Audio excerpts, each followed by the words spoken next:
All right, mic check. We are here once again after a 2-week break. How's it going, Belle? And anyone else, hope you're doing well. That's not supposed to rhyme. I'm back. We are shiny hunting the Gen 10 starters today. I haven't done a shiny hunt in a while. It was the Pokemon's 30th anniversary. Well, hello, Ivy. How's it going? Welcome. It was the Pokemon Day a few days ago. I watched that. I literally just got back from my flight. And that happened the very next day, which was a nice surprise because I forgot. But any thoughts? Does anyone have any initial thoughts on Pokemon winds and waves? Gonna take some getting used to saying that because it just makes more sense to say wind and waves. But yeah, winds and waves. Yeah, I say I'm good. I've been to Japan, 10 days in Japan. Fantastic time. Highly recommend it. So if you're nervous about solo traveling, with the exception of the 14-hour flight, the solo travel to Japan is a great place to go for that. So without further delay, let's swap right over. So I've got some stories to share, but we'll just focus on the shiny hunting for now. And yeah, see, all right, switching over in 5, 4, 3, 2, 1, bada bing, bada boom. How's it going? We're here. There's nothing. The switch is, whoa. Okay, no, we're in. Everything's good. I realize I actually don't have it on this screen, which is no good. I literally got a haircut today. That's why I was late. So I do apologize for that. I'm still a bit jet lagged, and then I was late, which was not a good combo. What's going on here? Never played Pokemon before. Really, Ivy? That's surprising. Nothing at all. Also, if I quickly say, you look nice. Thank you very much. Appreciate that. If we go back to the banner real quick, look who's there. Look who's with the group now. Technically, I should add Mario and like some sort of Dark Souls representation. But yeah, we got Hornet on the banner now. As of course I did beat Hollow Knight Silksong the other week. All right, let's go back. We're back. How's it going? So we already have. So if you didn't know, to get people up to speed. So I'm a bit rusty. You gotta give me some slack. Yeah, we actually have already shiny hunt Rowlet in the past. And this is just going to be a chill stream. This is going to be some good background noise for people. So if you've got any questions about my epic Japan trip, I'm happy to share it. Because I mean, I've got at least one story. I want to share this stream, but I'll wait till we have some more Xenoblade heads in the chat. If we could get like, come on, Jam, calling out to Jam, Swagner, any Xenoblade heads. I've got a great Xenoblade story for y'all. Yeah, we've already got Browt and Browt the second. I don't even know if that's what they're called. What do we think of the new starters? What did you go to Japan for? Well, it's funny you asked, Superkill, because that is very relevant to my one story. Spoilers, Superkill. Okay, Superkill did know. I did tell Superkill. Yeah, there's a lot more to it than hopefully what I told Superkill. But we will see. So right now, I already did all the prep for this raid. We've got the Littens. We're on the Switch 2 edition, and we are literally going to make a sandwich, which is something else I didn't prepare ahead of time. That's fine. So we will do that. Does anyone know the sandwich recipe, or am I going to have to look it up? But yes, this is going to be a nice, just chill stream. And yeah, because I just wanted something to ease myself back into the streaming fold, you know? You peeked inside the basket. Good. But yeah, what's going to be the food mechanic in Wind and Waves? Does anyone have any thoughts on winds and waves they want to share? All right, make a sandwich. Creative mode. I think, let's see. Hopefully I saved before doing this. We'll take, I think it's 1 red pepper. And then, hang on. You know what? Let me just pull up the recipe. Let me just pull it up. Jamie, pull that up. And it's not over there. Does anyone know the window shortcut? Oh, never mind. No, give me a second. This is, I say, rusty. We're rusty. We're real rust hours today. What do you mean you're British? Okay. How could you tell? Right, here we go. Sandwich recipes. I bookmarked it, so I at least came somewhat prepared. Fire sandwich, red bell pepper, salty herb mystica, and spicy herb mystica. That's what we need. All right, let's see if that works. Really just one. I'm sure it'll be fine. Came in to check on you. You haven't been streaming for a while. But no worries. Thank you, Ivy. I really appreciate the words of support. Take care. Have a wonderful week, and hopefully I'll see you again next week. I appreciate that. All right, let's go. Yeah, so we want one of these, and then was it spicy or salty? I've already forgotten. next. It's because I've got all these Herba Mystica that I was like, oh, I'm stockpiling them for later, and I just never used them. All right, so hopefully this is fine, and I didn't mess it up. All right, we'll use the fiery pick. I think it will be based on Indonesia, so some Indonesian cuisine. So this is it. This is all we need. What does anyone know traditional Indonesian cuisine? I can't say I do. Oh my god, no! Is it? Oh, please don't tell me. Please don't tell me I messed up the sandwich. I pressed A by mistake. Because I'm using the Switch 2 Joy-Con grip because I've still got the muscle memory for using the Pro Controller. Have I ruined the sandwich or does the bread not matter? It's a flatbread. Everyone has a flatbread. You go to like Subway and you get yourself a flatbread. This is fine. Welcome back. Thank you, Neptune. Thank you. Glad to see you here. We're doing something chill today just to ease back into it. So I've got some Japan stories to share. And other things, but we're gonna do this right now. I got some souvenirs, I got some cool stuff to show off, and yeah, so it's good. Sparkling power. Okay, good. The bread didn't matter. So let's see, how quickly are we gonna get what is it called? Pombon, right? The new one is called Pombon. I say, any thoughts on Gen 10? Let me know. I want to hear them. Let's because this is the trouble, right? One of the actual good things about the Switch edition is I feel like shiny hunting is now a little bit harder because there are now so many Pokemon. It's a lot more, it's easier to miss them, whereas before it was like a hard limit of 15.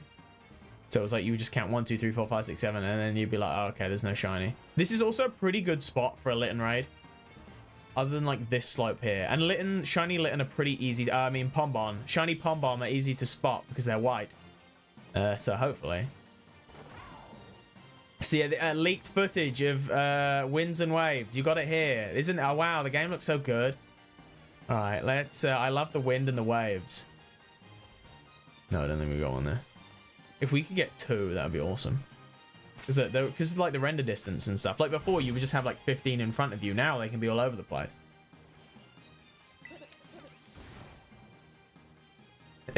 Is that the Desolate Waste Dog? Something all right. Oh, I don't like that they're down there. I might want to move. I don't know if because this is like the fixed spawn for Cleavor, which is weird because I've got encounter power fire, so you think they wouldn't spawn. Also, if you see one, shout, like spam shout. If you see a shiny Pombon, let me know. Also, do you like the thumbnail? The edits. It only took me like 15 minutes a piece, but I'm really proud of the Browt one.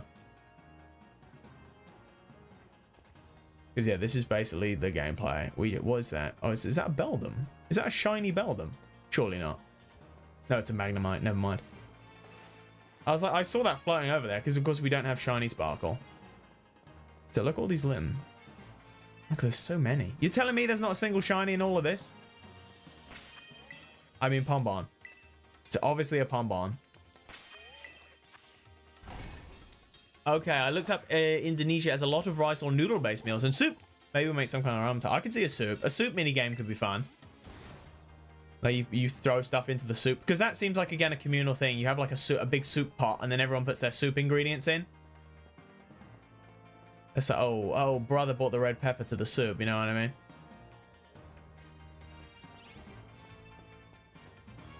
But no, it's good to be back. I've been, you know, I've missed the streams. I've missed the interactions. To say, if people have any updates themselves, it's been 2 weeks. What's going on, you know? Soup. A kill. Yeah, so has anyone had any stuff going on in their life the last 2 weeks? Because holiday stories can be kind of cringe because it's like, you know. So that's why I've only got like one that I like have to tell because it's good.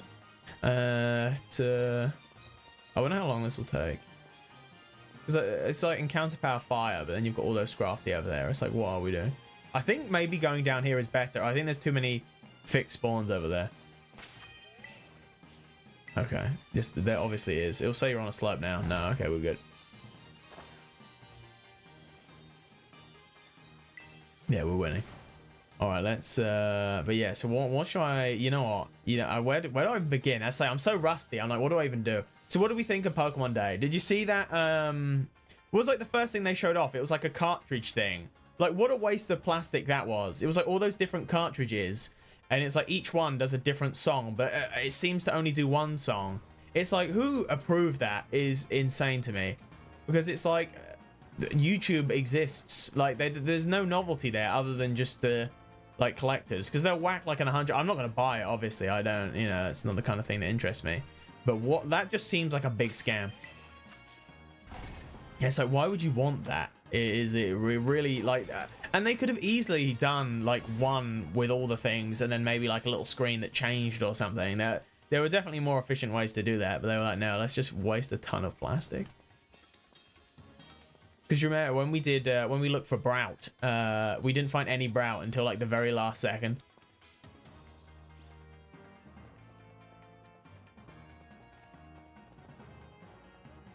We're not going to switch over to... Actually, no, we couldn't. We couldn't even switch over to the one. Funny thing, due to the small storm. Whoa! My finals have been delayed. Is that good news, Neptune, or would you rather get them out of the way? Because, yeah, I never liked exams, but at the same time, I'd much rather just get them out of the way.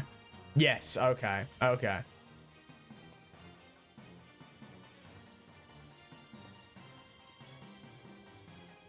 No, whatever, because they showed off a lot of fluff. There was something that is a shame. I was kind of hoping they might announce like a third season of Pokemon Concierge, because that was a pretty good show. But nothing yet. I guess it's probably really expensive to make, and I don't know how well the second season did. Because that was good. Like, if you haven't seen Pokemon Concierge, I recommend it. I think it's on Netflix. I saw someone say, worst streaming service since Nintendo Music. You know what? Nintendo Music, not that bad.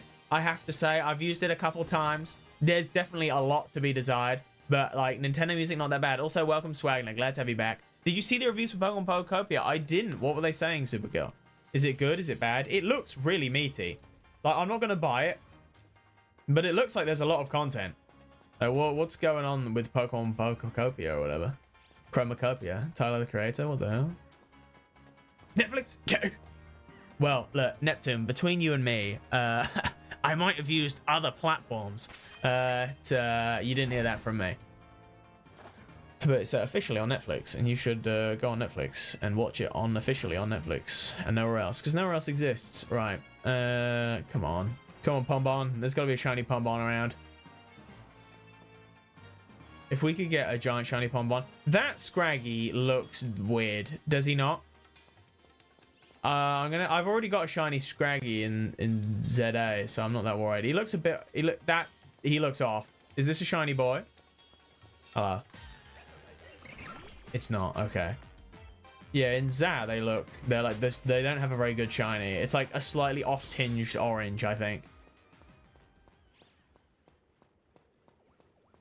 Where are they? Where are the kitty cats? I mean dogs. Pomeranian dogs. Insert that one next to Sasuke. Exactly. It was like an 8 out of 10 on every. Really? Kind of insane. I mean, it looked good. It looked very meaty, and there's a lot of content. So, you know, I actually can't knock it. It looked like a shameless Animal Crossing sort of rip-off on first reveal. But then they just kept announcing more features and details. And you know what? It probably is a solid experience. I'm inclined to believe those reviews. That's the problem with shiny hunting. Scoot. The lighting is weird, and sometimes they don't sparkle in the overworld. I mean, yeah. I think most of the time they don't sparkle in the overworld, right? That's like the problem. But I would much rather... I prefer shiny hunting in this game than the alternative. I also don't like that they're over there. Like, I have Encounter Power Fire on right now. But yeah, we've still got other types over there. Like, what are you guys doing? Get out of here. And the good thing about this place, there's not really an opportunity for them to fall into a wall or anything like that. Many 10s were given. Not 8 out of 10. Most reviews were 9 to 10. I see, I see. But yeah, so I will skip it, but because I'm not a big fan of life sim games. Never had been. Like, even Animal Crossing is like, I'll only play that for like a bit and then get bored of it. Whoa, God, surely there's got to be a shiny one over there. Like, what are we doing? I really hope I did save before I made the sandwich so I can reset. Otherwise, we're in for a world of trouble. Because the Elekid as well has like a really off shiny. It's like a slightly off tinge of yellow, and it's like, what are we doing? Look at all these cats. If you saw this many cats, would you be scared? It's like, what's that place? It's like a place in Turkey or something. Or is it Istanbul? They have like an island of cats. It's like that. That's what that was just there. What is chat? Cat people or dog people? Also, do you have a preference on the new starters? Do you like Browt, Pombon, or Gecqua? I'll be honest, this is the first lot of starters that I have not had like any strong preference towards. Like, I really am going to wait till the final Evos to make my decision. It's a shame because, as I say, Pombon has such a clear, obvious shiny, but there's nothing. There's nothing worse. I'll never forget when I lost a shiny Heracross. It literally spawned as I pulled out the table, and I was like, no! And then it got Thanos out of existence, never to be seen again. That was a sad day. Gecqua for sure, really, Gecqua. I really am indifferent right now. I have no preference. Historically, I always go for the water starter. But I went for Fuecoco on this game, and then I think Rowlet Gen 7 was the grass type I went for. But yeah, historically I picked water types, so I don't know. I say Gecqua would be in the running, but it really just depends. Because I saw good fan theories where like Pombon could be this like almost lion thing, and I'm like, that sounds cool. Because they were showing, you know, like those statues and stuff where they've got like the dog and it's got like the face and the very descriptive, I know. If you know what I'm talking about, you know what I'm talking about. Damn, where are they? Also, this place is so cool. I do love this area, Blueberry Academy, and like the dome as a concept. Like, I think this is like a mega structure or something, because this is this huge thing just under the water, like a whole land under the water. This is just crazy. This would be such a cool thing to see in real life. But I imagine it would cost like billions and billions and billions.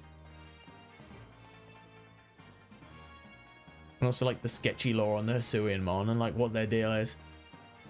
Because I remember being like, oh, they're all extinct. But then that wasn't like retconned. But then that was like never a thing in the first place. That was just something people assumed.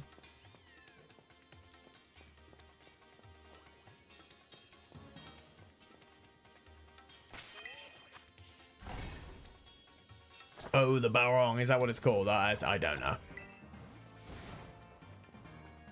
Well, that could be cool. I say they could be cool. It is weird, though, how similar Browt does look to Rowlet. I mean, I get there's, like, only so many bird designs you can do. I guess it is just the leaf, right? It's the Rowlet bow tie and then the Browt eyebrows.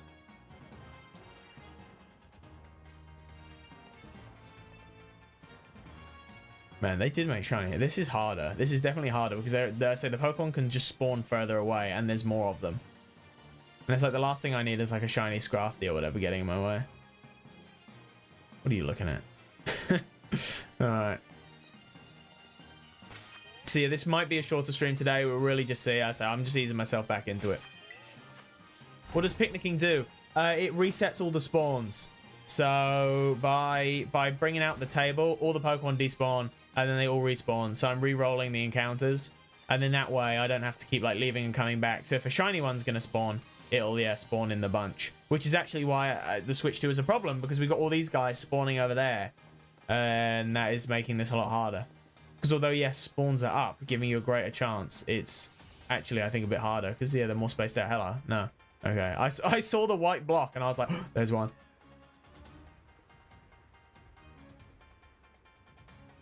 They haven't done that. I think the last shiny hunting stream was the season 1 finale, so it's been a while.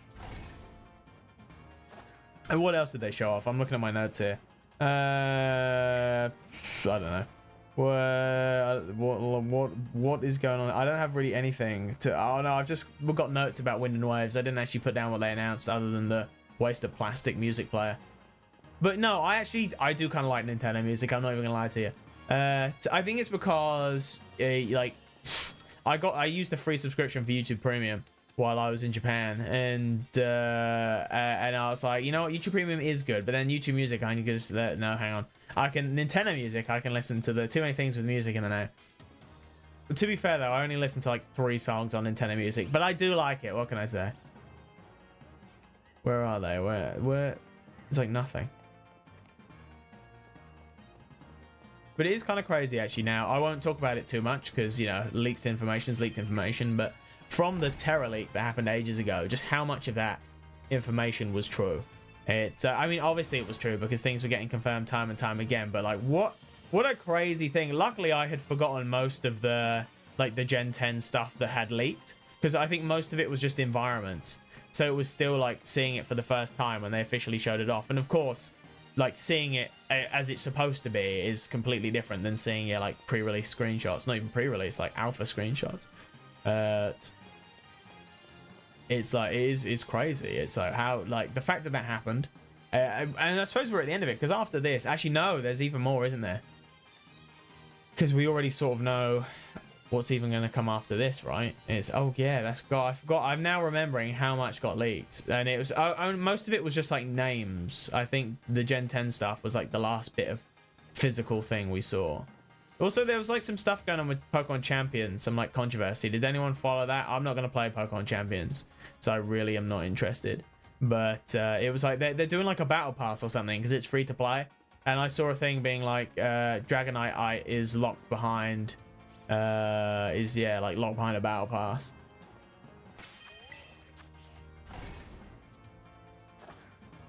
And that's the other thing. They show off like all these mobile games. It is so funny, like the memes where it's like we're going into the Pokemon Presents. It's like, oh yeah, 25 minutes of mobile game and then 3 minutes of actual game. And sure enough, that's how it is time and time again. Like Cafe, the reason I bring that up is that like Pokemon Cafe Remix. And it's like it looks like a good game, but again, it doesn't interest me. But it's like I've never met someone who plays that game. It must be for like the super casual. Also Pokemon Sleep. Does anyone play Pokemon Sleep? Again, just another thing I never bothered with. Because that was another thing. They announced there was like Mew is coming to Pokemon Sleep. And I'm like, wow, I don't care.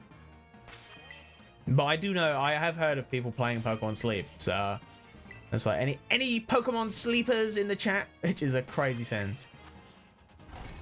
Dave, how's it going, Dave? As you might notice, Dave, moderator has gone poof, but you're definitely next in line if I ever need your services again. I appreciate you. Also, my best friend loves Pokemon Sleep. Get any yet? No, not yet. Technically, we have 2 Browt, but no, none yet. So I appreciate your service for the Silk Song. Have you beaten Silk Song, Dave? Because I remember you were sort of at the same point as me, and then I think I got ahead, right? Have you finished it, or are you still going? Also, how's your D&D been? 2 weeks of D&D updates?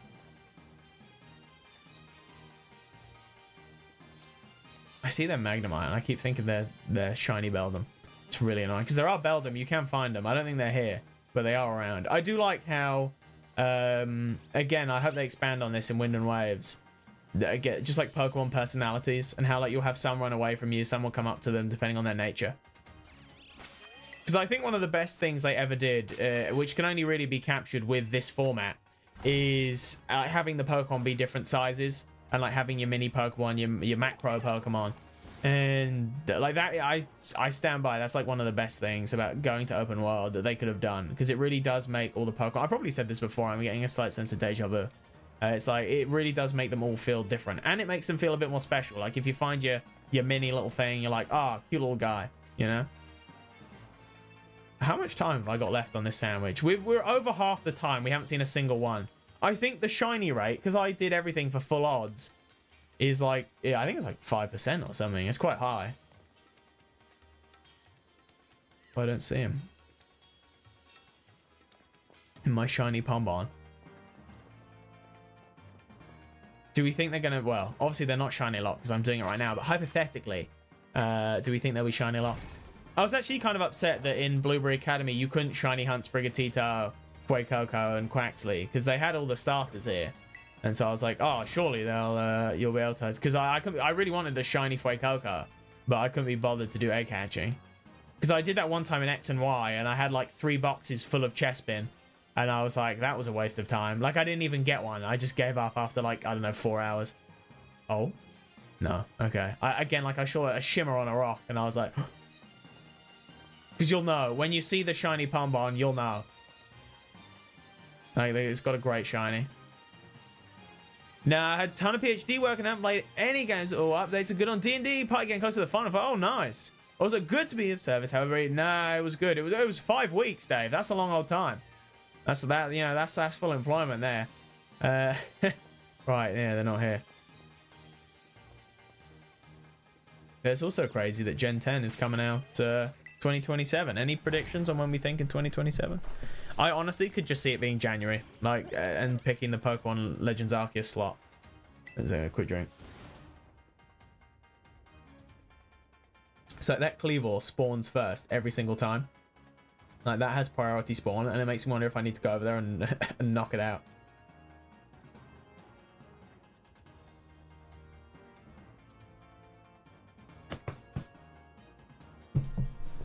Oh, who are you going to pick your starter? I don't know. I touched on this earlier, but this is the first generation where I haven't seen, like, there's not been one that's particularly stood out to me. The closest I came to that was Gen 8, where Sobble, Rabbit, and Grookey, Scorbunny, that's it, I can remember his name. Like, that Gen 8, I was like, oh, I don't really know. And I just picked Sobble. Then Gen 9, I was like, yes, Fuecoco for sure. Man, where are they? I feel like there just should be one by now. Sorry, I say we can reset. Assuming I save properly, in which case then I'd have to waste more Herba Mystica, but it's fine. I do like that again. Herba Mystica, 8 gem. It's like, oh, Pokemon Company, you do pay attention sometimes. Actually saying that, I mean, they've hopefully it seems like they've turned over a new leaf. Now that they're like delaying things, giving things actual time in the oven.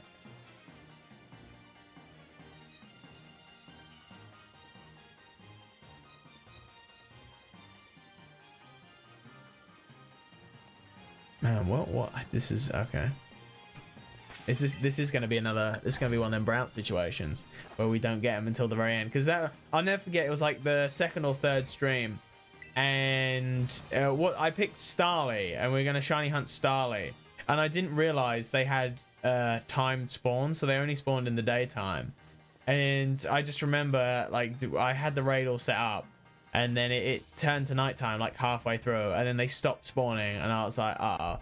And luckily, I think who was there at the time? It was I think Clam. Was Clam there at that point? I don't know. Xenoray was there, Infernal was there, and I think a couple others. And I was like, ooh, this is awkward. And that was like my third stream, so it was like proper awkward. And I didn't find any the entire time. I hunted for the whole like 3 hours, and we just didn't find a single one, mainly because of the day change. Oh, where are they? Do we know what shiny Magnemite looks like? Because I can't say I do. I think Gullet is like green or something. It's got like it's got a pretty good shiny.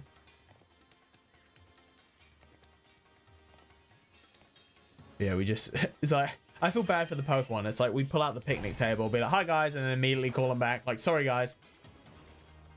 It's like they run over to me like, please don't send us back into the ball. Oh, too late. Because I think taking out that Cleavor, all that would do is I think either give us one more spawn or it wouldn't change anything. Yeah, fair. Also, when I do catch up, I'll go back and finish watching. You'll go. Hope you have fun in the end. It's one of them things where, like, I say, hindsight gives things a rose tint, you know? So I'm already like, yeah, I could do that all again. Where, like, smash cuts every time I was raging, throwing a tantrum, complaining, like, losing my marbles. But I'm like, yeah, I could do that again. That's right, Sea of Sorrow 2026. I thought that was a Poplio there, but it was just the, again, it was just the material. Because you can only look at Pombon for so long before you get confused. And you start seeing things that aren't there, especially because they are quite camouflaged.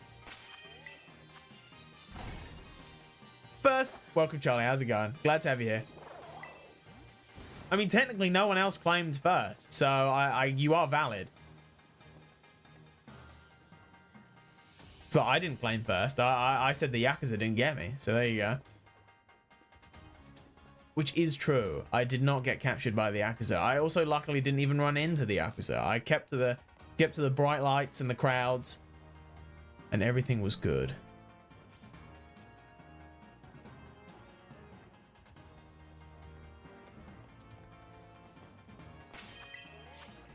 Second. Well, there you go. How was your trip? It was very good. I haven't told any stories just yet, but I will do. I've got one for my Xenoblade heads. I'm just gonna wait a bit longer to see if Jam shows up, and if not, then I'll jump right into the story. I'll give it till like quarter past, and then because that's like my coolest story. Everything else is like mundane souvenir shopping and stuff. Because I went to all the Nintendo stores, not all of them, but a good chunk of them. I went to a good few Pokemon stores. And actually, I can talk about that now. They're busy. Okay, like every Pokemon store I went to the one in Shibuya, I went to the one in Kyoto, I went to the one in Osaka, and I went to a fourth one. I went to the one at the Sky Tree, and Golurk's such a cool Pokemon, and every single one, with the exception of the Osaka one, was just packed, like shoulder to shoulder. Like you couldn't really walk around. It was tough. I didn't buy anything because the queues were massive, and I was like, I'm not gonna wait in a queue just to buy like a plush. It's just not worth it. And even in Osaka, where there wasn't really much of a queue and there was like space and to move around and stuff, there wasn't really anything that interesting. They sold the trainer plushies, where if they had a Carmine one, I would have bought that, but they only had like the Blueberry Elite Four, and then like what's his name, like Brassius, and then oh hello. But sometimes when I run into a Pokemon, I'm like, okay, you're coming with me now. Like I never intended to have a Crocodile on my team when first playing this game, but I just accidentally ran into a Sandile while going through the desert. And I love Sandile. It's one of my favorite Pokemon. And I was like, oh, you're coming with me now. And I think that's like the 4th generation in a row where I've had a Crocodile on my team. Like, I don't know how it keeps happening. Any game that has Sandile in it, I somehow wind up having one on my team. It's crazy. Like, and in ZA, we had a Crocodile. It's like, it just keeps happening. It's ridiculous. It's like, what's that thing where it's like, oh, are we gonna, it's like a romance trope. It's like, are we gonna be together in every universe? And it's like, yeah, apparently. All right, come on, how much time we got left? 4 minutes. Oh my goodness. This is rough. Look at that Cleavor running around there. So are you scaring off the shinies? Because sometimes you get just like an absolute... Also, shiny Cleavor's green, so if we see that, we know. But we have Sparkling Power Fire, so it shouldn't really matter. Get any cool merch? I did get some cool merch. Some of it might even be visible in the background right now. No spoilers, of course. But yes, I did. I got cool merch from the Nintendo stores. Yeah, I didn't buy anything from any of the Pokemon stores because they were just shoulder to shoulder, and there was nothing I really wanted. I nearly bought a Galarian Ponyta, but they were just a bit scruffy, and I was like, not really about that. The statues were so cool, like especially the Skytree Rayquaza, like that. Whoa, what a building! Like seeing that thing in person is awesome. And then like the Kyoto one had Ho-Oh and Lugia. The Osaka one had. I can't remember who was in the Osaka one. The Tokyo one had... This is bad. I can't remember at all. They did have like Sprigatito, Quaxly, Fuecoco.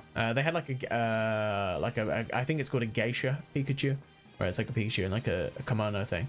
That was in the Kyoto one. But yeah, I mean, seeing those like that, it was worth going just to see those.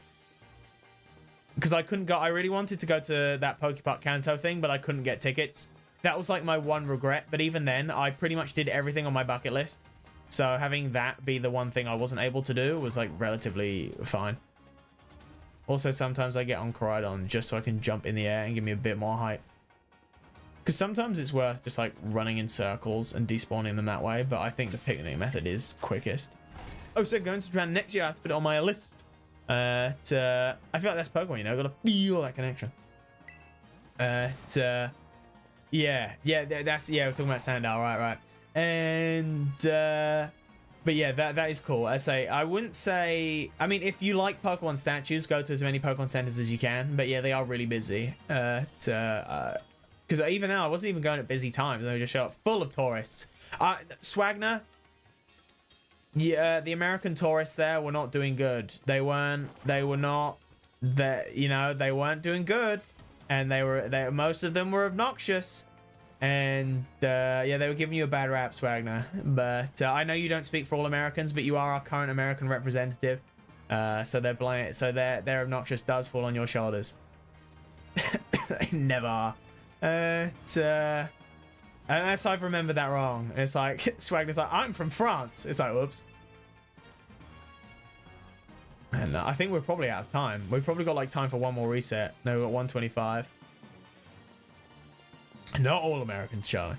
But yeah, there were the American tourists were rough. I think I only encountered like 2 Brits and a Scot while I was there. Like 99% of the English voices I heard were Americans. I went to Ueno Zoo, which I wasn't actually originally going to go to because I saw people say it's really bad and the animals are in bad conditions. But I had more free time and I was like, you know what? Because I always champion making your own opinion. And I was like, you know what? I'm gonna go there. I'm gonna make my own opinion. And yeah, it was rough. Like, I do not recommend that zoo. It is really cheap. It's only like £3 to enter, but that's the problem. Like, the animals have tiny enclosures. Some of them are very clearly distressed and not happy. The bears especially. I saw a polar bear that was cool, and they had like a bigger enclosure. But there were like other like black bear and brown bear, and they were not happy. They were very clearly distressed, and that was really sad to see. Yeah, they just need to like double, maybe even triple the entrance fee and just expand. Because I guess they just don't have, like, in the UK we've got great zoos. Like, if you want to go to a good zoo, come to the UK and look at our zoos. Our animal welfare is really good. And you might not see all the animals because of that, but it is definitely worth it for the experience. And now seeing a bad zoo, I now have that, like, frame of reference. And I'm like, wow. Like, it was quite upsetting. So I won't linger on the topic for long. But for every, like, one cool animal, there was something equally depressing around the corner. What was also quite funny, though, is if you don't know about world events, because, you know, we like to keep things pretty lighthearted and chill here. China took the pandas back. So every panda in the world in a zoo that's not in China is loaned by China. And basically, oh no, we ran out. All right, I'll have to reset. Just give it one more run. And yeah, look, you can see how Littons aren't spawning now. I mean, Pombons. But yeah, the Ueno Zoo had just had their pandas taken back, like at the start of February. And there were like signs everywhere being like, no pandas, China took them back. No pandas, China took them back. It's like you couldn't walk 3 feet without there being a big sign being like, no pandas, China took them back. And I was like, fair enough. No, we gotta reset. We gotta reset. Okay. Oh, did I must have saved after doing the raid. Otherwise, this is gonna be bad. I think I did. I set this up this morning, so I can't remember. All right, let's just see what happens. It's fine. I was talking with friends about panda diplomacy. Really? Oh, it is a thing. You know, that sounds vaguely familiar. But so this is Wind and Waves, guys, for Nintendo Switch 2. I got first access, and I don't know. I had to mod a copy of Scarlet and Violet. That's why it's got this screen up there. I injected the Terra Leak into my Switch 2, and I'm actually running it in real time because my uncle works at Nintendo. Well, what's going on here? Any shinies? No. Okay. Right, let's set up the sandwich. It's like he messed up the sandwich 4 times or whatever that one meme is. Okay. Now, do I remember how to make the sandwich? I'm also not going to mess up the bread this time. Creative mode. It was red bell pepper. So spicy, salty. Fire pick. I would not eat this. I mean, could you imagine being given a sandwich like this? It's just like 2 bits of bread and then pepper in the middle with some spice. Like, oh my god. Like, no butter, no nothing. Oh, what a horrible sandwich. If someone gave this to me, I thought they'd pull on my leg.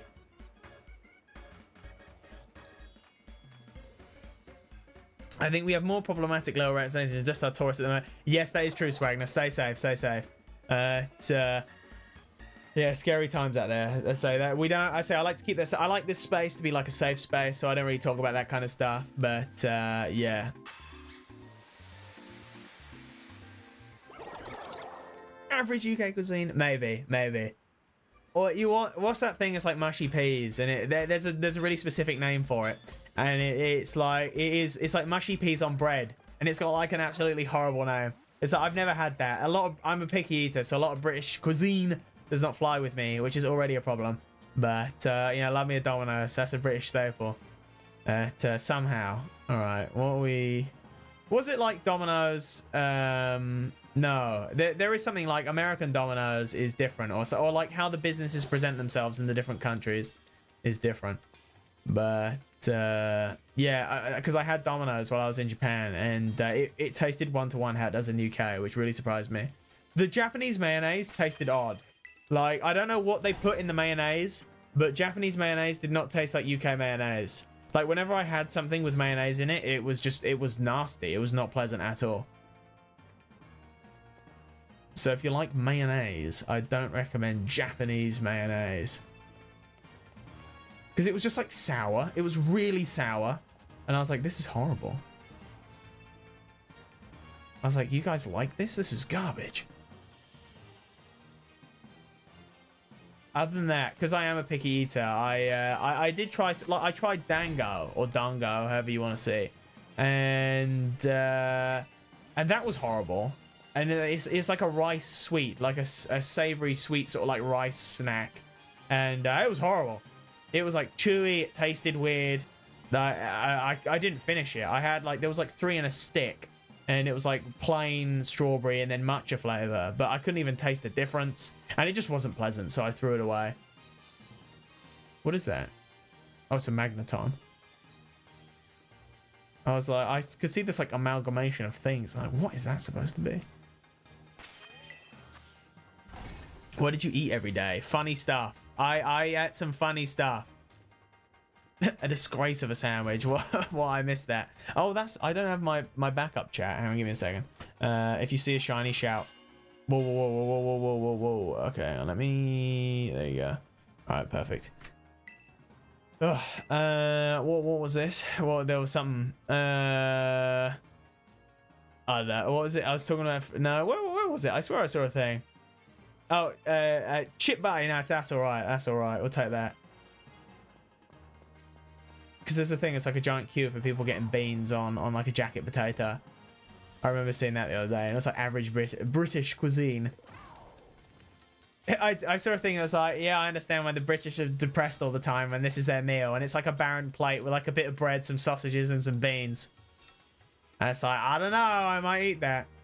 Okay, well, what's no, still no one. Man, these shiny Pombons are elusive today, huh? Choose. I never had haggis. I never had haggis. Actually, no, I have. Like when I was like 7 years old, but I can't remember what it tastes like because that was not pleasant. Because it was like because I was in Scouts when I was a kid, and that was like a thing. They're like, oh, everyone come here and try haggis, and I was like, don't think I will. But it was one of the things where they didn't tell us what it was, and then afterwards they were like, oh yes, it's like sheep meat in sheep intestine cooked and then like ground up with like 4 other ingredients. It was like, ugh. Right. But no, what did I eat? I ate 14-hour flights are rough. Let's start with that. I do not recommend 14-hour flights. I have rough time sleeping anywhere that's not my own bed, and so I knew I wasn't going to be able to sleep on the flight, even though I picked a night one, and oof, that was rough. That was really rough. I watched the Minecraft movie. I never seen the Minecraft movie before, and you know what? It was a Minecraft movie. I went in with no expectations, and I was pleasantly surprised. Like, there was a couple of jokes that made me laugh, and you know, there are a few moments I wasn't expecting. I took a photo on my phone when Jack Black said, "I am Steve," and when he said, "Chicken Juggy." All right, you can all clap now. But yeah, and you know what? I was pleasantly surprised by the Minecraft movie, I'll be honest.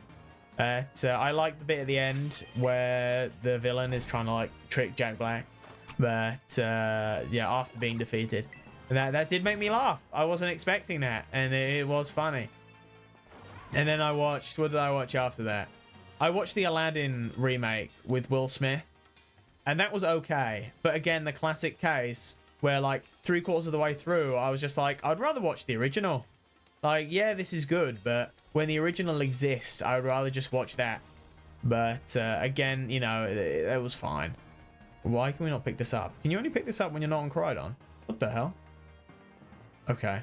That's a bug. Right. Where are they?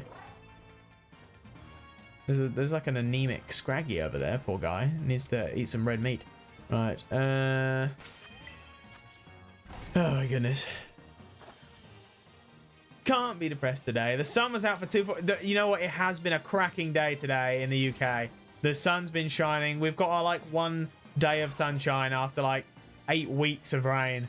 So yes, it has been good. Yeah, I like butter on toast. I like chips. I can think of worse. Right? I say it's not bad. It's not bad. It's like, have you ever had a crisp sandwich where you put crisps between 2 bits of bread? Like, is that just the UK thing or is that just a me thing? Because as a kid, I used to love that. I haven't done that in years, but I would get like Monster Munch and I'd put them in between 2 slices of bread and I'd be like, that's pretty good. It's like typical British cuisine. Crisp sandwich is a classic. Good. Okay, I'm glad. I was fully expecting everyone to be like, hang on, what are you talking about? Like, you're crazy. I went to the Nintendo Museum. That was cool, but their system needs work in the sense that so they have timed entry but not timed exit, so the place just gets exponentially more busy, and so I wasn't able to try like half the games they had there because it was literally just way too busy. And I just couldn't be bothered. It's a running theme. I couldn't be bothered to wait in a long queue. I did make an exception later on, as I'm sure I'll tell. But yeah, they need timed exits, or even just like a timed part where you go in and play the games, because it was ridiculous. And to be fair, they did have announcements going constantly, being like, go to the games first. You can spend as long as you like in the other area, but the games are going to get progressively more busy. And it's like, okay, well, if they're aware of that, then do something to alleviate the busyness, you know, like have timed entries to that, or again, like timed exits, so they can only have so many people in the place at any one time. And you know what, the museum, it was cool, but it was also a bit lame. It like a lot of the exhibits were just, here's the Wii U, here's every game that ever released on the Wii U, here's the 3DS, here's every game that ever released on the 3DS, here's the Nintendo Switch, here's every game, and you get the idea. And that was like 99% of the exhibits, which, you know, was cool, but then it got boring really quickly because it was just looking at the same thing over and over again. They had like the prototype section was really cool. Like seeing all the prototype consoles was awesome. And like actually seeing the prototype Switch, where it's like the Wii U gamepad with the controllers attached to it. Like that was really cool to see in person. But there just wasn't a lot of information around. Like I was looking for like points where you could read stuff, but there really just wasn't that much. There was like a little bit of history and stuff. And I think the biggest offender of this was the concept art section. They had this like concept art section that had some really cool concept art in it. There was this one image of Ganondorf that I had never seen before, and he looked completely different. It was a version of Ganondorf. I was like, oh my god, that's really cool. You couldn't take any photos. That was like, you know, big thing everywhere. No photos, no photos, no photos. But I wish, and I'm looking around to see if there's like descriptions on this concept art, and there's just nothing. It's just concept art all just laid out on a table that, of course, you can't touch. It's behind glass. But I was like, okay, this is cool to see, but I'm here to learn things. Don't just show me the stuff. It was very hit and miss with like what they had, and as I say, the games were way too busy. I went to like, they had like a batting cage, which was quite funny. I think you see Miyamoto play it when he did like his initial unveiling, but that was fun. And I recorded a video, and then it hit my phone, and my phone fell down. But yeah, it was good. I still recommend going, but A, go as early as possible, or B, go as early as possible. Like I say, it was good, but they need some sort of way to filter out people, because it was just way too busy. I don't know why they thought that was a good. Hello, what is that? Is that a magneton? What is that? Oh no, it's a drillbur. I was like, I could see this like white thing over there, and I'm like, that could be our guy, but no, it's a drillbur. This is rough. This has been really rough. This really is going to be Browt all over again, where we go like an hour without finding, and we're running full odds right now. Like, there's no reason they shouldn't be spawning like hotcakes. Weird. We have at least we have potatoes and bread, and at least 9% of our cuisine. It just makes it, that is true. That is 90% of British cuisine. Oh yeah, not even original concept art or anything. I mean, some of it. I mean, I'm assuming it was original concept art, but because that, I mean, that's what it looked like, and they had it for all sorts of games. You know, Zelda, Pikmin. They had what was really cool. The little model on the Pikmin box art for 1 and 2. They used like clay models, and they had some of the clay models, but they only had 2 of them, which was a bit disappointing. I would have rather seen like the whole set, but they had some of the clay models they used for the box art there, and like that was cool. But again, like, I only knew that because I knew that beforehand. Like, there was no information anywhere, like, telling me, like, these are the original models. So they could have just been recreations. But yeah, it was weird. It was very weird. Like, the Nintendo Museum needs work. The exhibits need to be a bit more interesting. A bit more fleshed out. Because I say, a lot of it was just, here's the game, here's everything that released on the game. Seeing like because they had like sections for their like games that they released before they became like board games and stuff that they partnered with, and like that was cool to see. But again, not a lot of information about them. But even then, that just wasn't that interesting to me anyway, because, you know, like, yeah, it was cool seeing some of the stuff they had their name on, like back in the day, but you know, it wasn't that crazy. The only worry about Scarlet and Violet shiny hunting is if, you know, because there's no noise, it's like you're not gonna hear that bling, and then no. Because like, look, they're all down there, and it's like surely one of you has to be a little bit different. But no, there's nothing.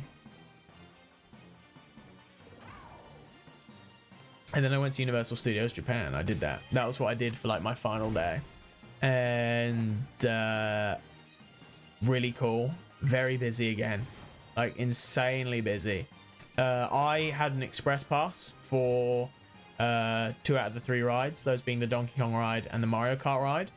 I had to wait for the Yoshi one, but that was fine. It said 90 minutes, but I only waited for an hour, and which is still a long time, don't get me wrong, but I'll come back to that. So the place was packed. I went at like 12 o'clock and the place was noon.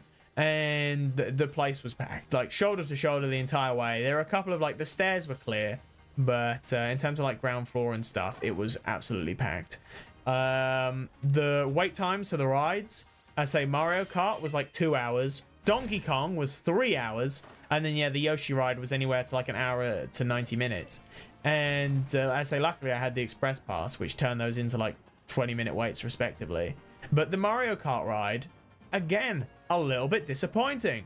It's like they didn't commit, because the whole thing, it's supposed to be like an augmented reality like ride sort of thing, and it doesn't really work. They really needed to lean harder in one direction or the other, because or maybe I was doing it wrong and it was a skill issue. As I say, I always recommend, if you get the opportunity to go to Universal Studios, whether that's the Japan one or the American one, you know, try out the rides.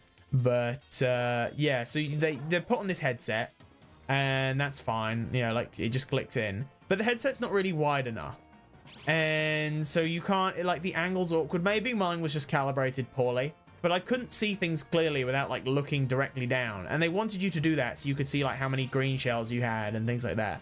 But it didn't really work, because on the actual track they had a mix of, yeah, like augmented reality stuff you could see through the goggles, and then physical props.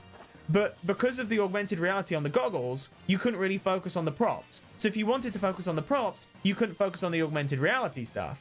And it was like a really weird mishmash of things. And then the ride was over. It was slower than I expected as well. I thought it'd be quite like a fast moving ride, but no, it was quite slow. And I did top score though. You were working together. It's like Team Mario versus Team Bowser, and you go in a cart with 3 other people. And I guess you're on a team. I don't know if you're with other people, but you're in like a group. And I did top score, which I was pretty chuffed about. I wasn't even trying to win. That was the best part, you know, humble brag. But yeah, it shows the scores at the end, and it was like green 116, yellow 90, red 85, and then like blue 40. And I'm like, oh, who was green? They did really well. And I look down at my steering wheel and it's flashing green, and I'm like, oh yeah. But I think I didn't buy a power-up band because I was in a rush. That's a whole other story that's not very interesting. Yeah, they let me, because I was going to be late, and then they let me use my express pass anyway. And I looked up, I was like, are they really strict with their express pass times? And they're not. Everyone said they are, but they weren't. They just let me through, although I was like 20 minutes late, which was pretty cool. But yeah. And but yeah, the ride was a little bit disappointing, but I say I did top frag, so we love that. But other than that, yeah, they just needed to lean. We either needed to have the one bit that was cool. They had a Rainbow Road section, and what made that work was there were like no props, and it was basically, it was a dark room, and it was all augmented reality. I think there was like some Rainbow Road props, but it worked because it was so dark and you could see everything really clearly, and that was like hands down the best part of the ride. Because you could, they weren't trying to juggle two things and doing both poorly. It's like they basically fully committed to the augmented reality stuff, and it worked really well. But yeah, the whole thing was a bit of a letdown. So I'm glad. I couldn't imagine waiting 2 hours for a ride that's over in like 60 seconds. And then the Donkey Kong ride, again, same thing. Wow, it's so depressing when you've reset like 100 times and there's nothing there. Then the Donkey Kong ride. Donkey Kong ride, fantastic. Absolutely amazing ride. I was smiling ear to ear the entire time I was on that ride. It was awesome. And I've got a photo of me on the ride. But we might do a bit of photos. Who knows? Because they say holiday stuff can be a bit naff. You know what I mean? Yeah. But the Donkey Kong ride, fantastic. Get an express pass, though, because the wait was 3 hours, if not. And the queue was crazy. The queue was literally going out of the ride. It was in... So there's like Donkey Kong Land or whatever. And the queue was going out. Like, it was literally like going to the entrance of Donkey Kong Land.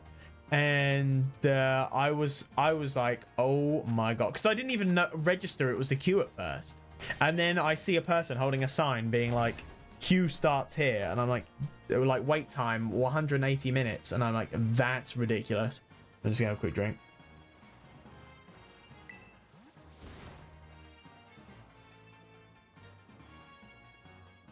It's like and with the express pass, I say it was only like a 20-minute ride. I walked past Cranky Kong, which was embarrassing, because I could hear him talking over the speaker, and I was like, that's weird, I haven't seen the Cranky Kong animatronic. And then I just walked past it. I just blanked him. And then I turn around in the queue. I see him way at the back of the queue, and I'm like, oops.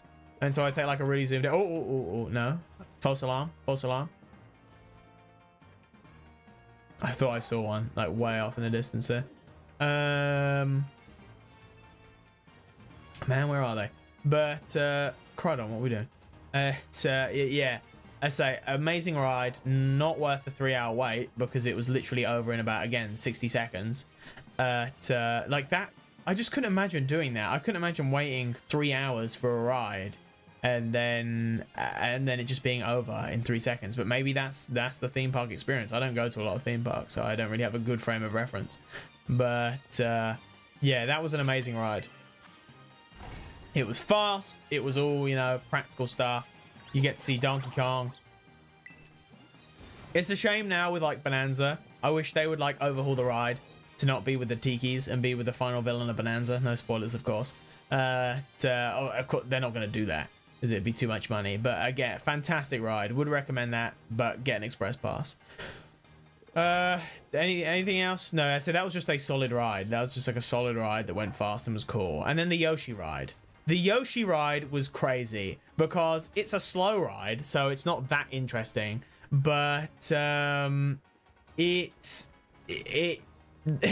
queue was the funniest part, because up till this point every queue had been themed. The Donkey Kong queue was like the least interesting one. It was just like a corridor, a temple corridor. But the Mario Kart one was awesome. That was like the best part of the ride, was seeing all like the props and stuff in the waiting room. But the Yoshi one was all like Yoshi themed. And what is going on with that Electabuzz in the background? Do you see he's like blurry? He's using like Ultra Instinct or something. That's crazy. Yeah, there's like the Yoshi, you know, it's all themed with like Yoshi's Island stuff. You know, you got Yoshi eggs, the trees, all that kind of stuff. You know, all very hot, nice and cute. But what's funny is, although the queue was long, it wasn't that long. There was still like plenty of space in the waiting area. But for whatever reason, they had just opened this side door that I guess was for overflow. And it was literally just a grey corridor with fans and speakers down it. And the speakers were playing Yoshi music. And I turned the corner to this doorway, because I say it was part of the queue, And I was like, ah, yes, Nintendo magic at its finest. A great corridor. Oh, hello. Gabagool. Right. But yeah, it was crazy. And they didn't need to do that. There was still plenty of space in the venue to keep people in there. But I guess they just wanted to... Yeah, I guess they just thought it was going to get busier than it did. I don't know. But it was funny because it was literally just a grey corridor in between the Mario and Donkey Kong lands. Man, there ain't anyone here. There are no Pombons. What's even happening? And then I get on the ride, and yeah, you know what's kind of sad? The things are a bit grotty now. Not like really bad. They're still like, because the Japan park has been there for what, maybe 2 years now. Like the models are just a little bit grotty, which is surprising because I feel like Nintendo would want Universal to be like on top of keeping them all like clean and pristine. But there was like Shy Guy and Toad, and they were just both like really grotty. Not like absurdly so, but noticeable. And like again, like the white on the piranha plants was again just like a bit off, as it had been, you know, gotten like grimy and things like that. And I was like, that's a shame. But it was still cool. Like it was cool being in the Nintendo land, you know, like having all these things. If it wasn't for the thousands of people in immediate proximity, it would have been a very immersive experience. But I do recommend it. You know, it was good. And then I went on some other rides, but you know, we don't need to hear about them. Where are they? But that was the Universal leg, basically. Surprising for Japan is they usually keep everything super clean. That's yeah, yeah, exactly. Well put, Charlie. I mean, and they were like walking through Akihabara and stuff. Though everything was really clean. And look, this is really bugging me that there's just an item here that I cannot pick up. But yeah, it was weird. It really was odd. But who knows, eh? Who knows? I hope they're not spawning down there. Oh my god, they are. I highly doubt a shiny Litten would spawn down there, but it is possible. I say, we've seen 2 down there. It's possible. Pombon, I mean, of course. Pombon, of course. We're shiny hunting Pombon here.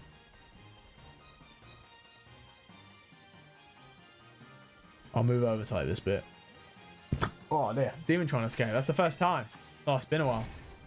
I thought I could get it exercise. I thought going to all the different temples in Japan, I'd be able to exercise the demon. Did not. Also, I know you're all laughing right now about the way I say exercise. Because, yeah, if I say it too quick, I just say exercise. And it's like, yeah, we're going to go to the gym. Oh, yeah. I mean, that's one way to squash the beef. Just go to the gym. Right, yes, exercise. What was I even saying? That threw me off, thinking about exercising a demon. Right. Yes, the Universal, the Nintendo World. Yeah, they just need to do is a bit dirty. Like, there wasn't like rubbish anywhere, but yeah, just like the animatronics and stuff were just a bit grubby. Which is actually all the more surprising with like the Pokemon world that opened or whatever, Pokemon Kanto, because I remember seeing like things when that was when that had opened of like staff cleaning the Pokemon constantly. So, because I think they're like moving stuff around in Pokemon Kanto. Like there was a Gengar in the forest, and now the Gengars come all the way out of the forest and things like that. How much time we got left on this sandwich? We've nearly been a full hour and we haven't seen anyone. That's ridiculous. Like, we're getting unlucky, like severely unlucky. Man, imagining getting a demon on the Stairmaster now. It's true. Oh man, it is depressing. There's nothing worse than giving up an hour of your time for nothing, for a fruitless endeavor when you're running full odds for these Pombons. I just want to be ready. There's a weird bug that it says a different thing, but trust me, it does say Pombon. Yeah, what other like light things can I share? So yeah, so if I was to give them numbers, because we love giving things numbers over here, it's the human condition. In best to worst, Donkey Kong, Mario, Yoshi. It was, although the Mario Kart ride, because the Yoshi one, like if you're looking for a thrill ride, you're not going to find it in the Yoshi ride. It is one of them like gentle, slow rides you go through. I messed up as well. Call it skill issue. Maybe because I was paying way too much attention to recording the whole thing. but like it said press the glowing eggs when the glowing eggs appeared, and I only saw one the entire time. And then when reviewing the footage on my phone, I saw another one, and I was like, blast. But yeah, the ride for babies I did not succeed on. So yeah, not good. But yeah, that was funny because I was rewatching the footage and I see like you go through like a dark area and there's Kamek, and they have a blue glowing egg, and I just missed that completely. It's man,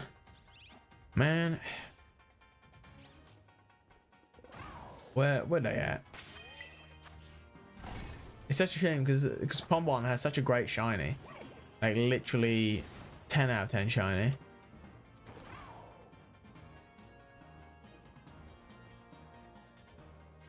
But then there's nothing. Because yeah, I went through because like day one I went to Akihabara. Actually, I'll tell you what, actually no, we can do our first the first thing I got. So story time. A long time ago, before season 2 had started, when it was just a glint in my eye, I wanted to get a hat for Mario Kart World. And I was like, this is going to be my cool Mario Kart hat. And it was a hat of a bullet bill. Now, this hat was exclusive to Universal Studios. And I went on eBay and there was a guy scalping it for like 60 quid. And I was like, it is not worth that much. So I messaged the guy and I'm like, you scalping son of a gun, I'm gonna get you to lower the price. And he was like, no, I love scalping. Scalping's my favorite pastime. Go take a long walk off a short pier. And I was like, well, you're a polite individual. And so the transaction never went through. And I had a vendetta where I was like, if I ever go to Universal Studios, I will get that hat. And when I got off of the Mario Kart ride, memories came flooding back to me of the time gone by. And I saw something there, which brings us to our first penguin item. Oh yeah. And you know what's crazy? The guy still has the eBay listing. He still has it up.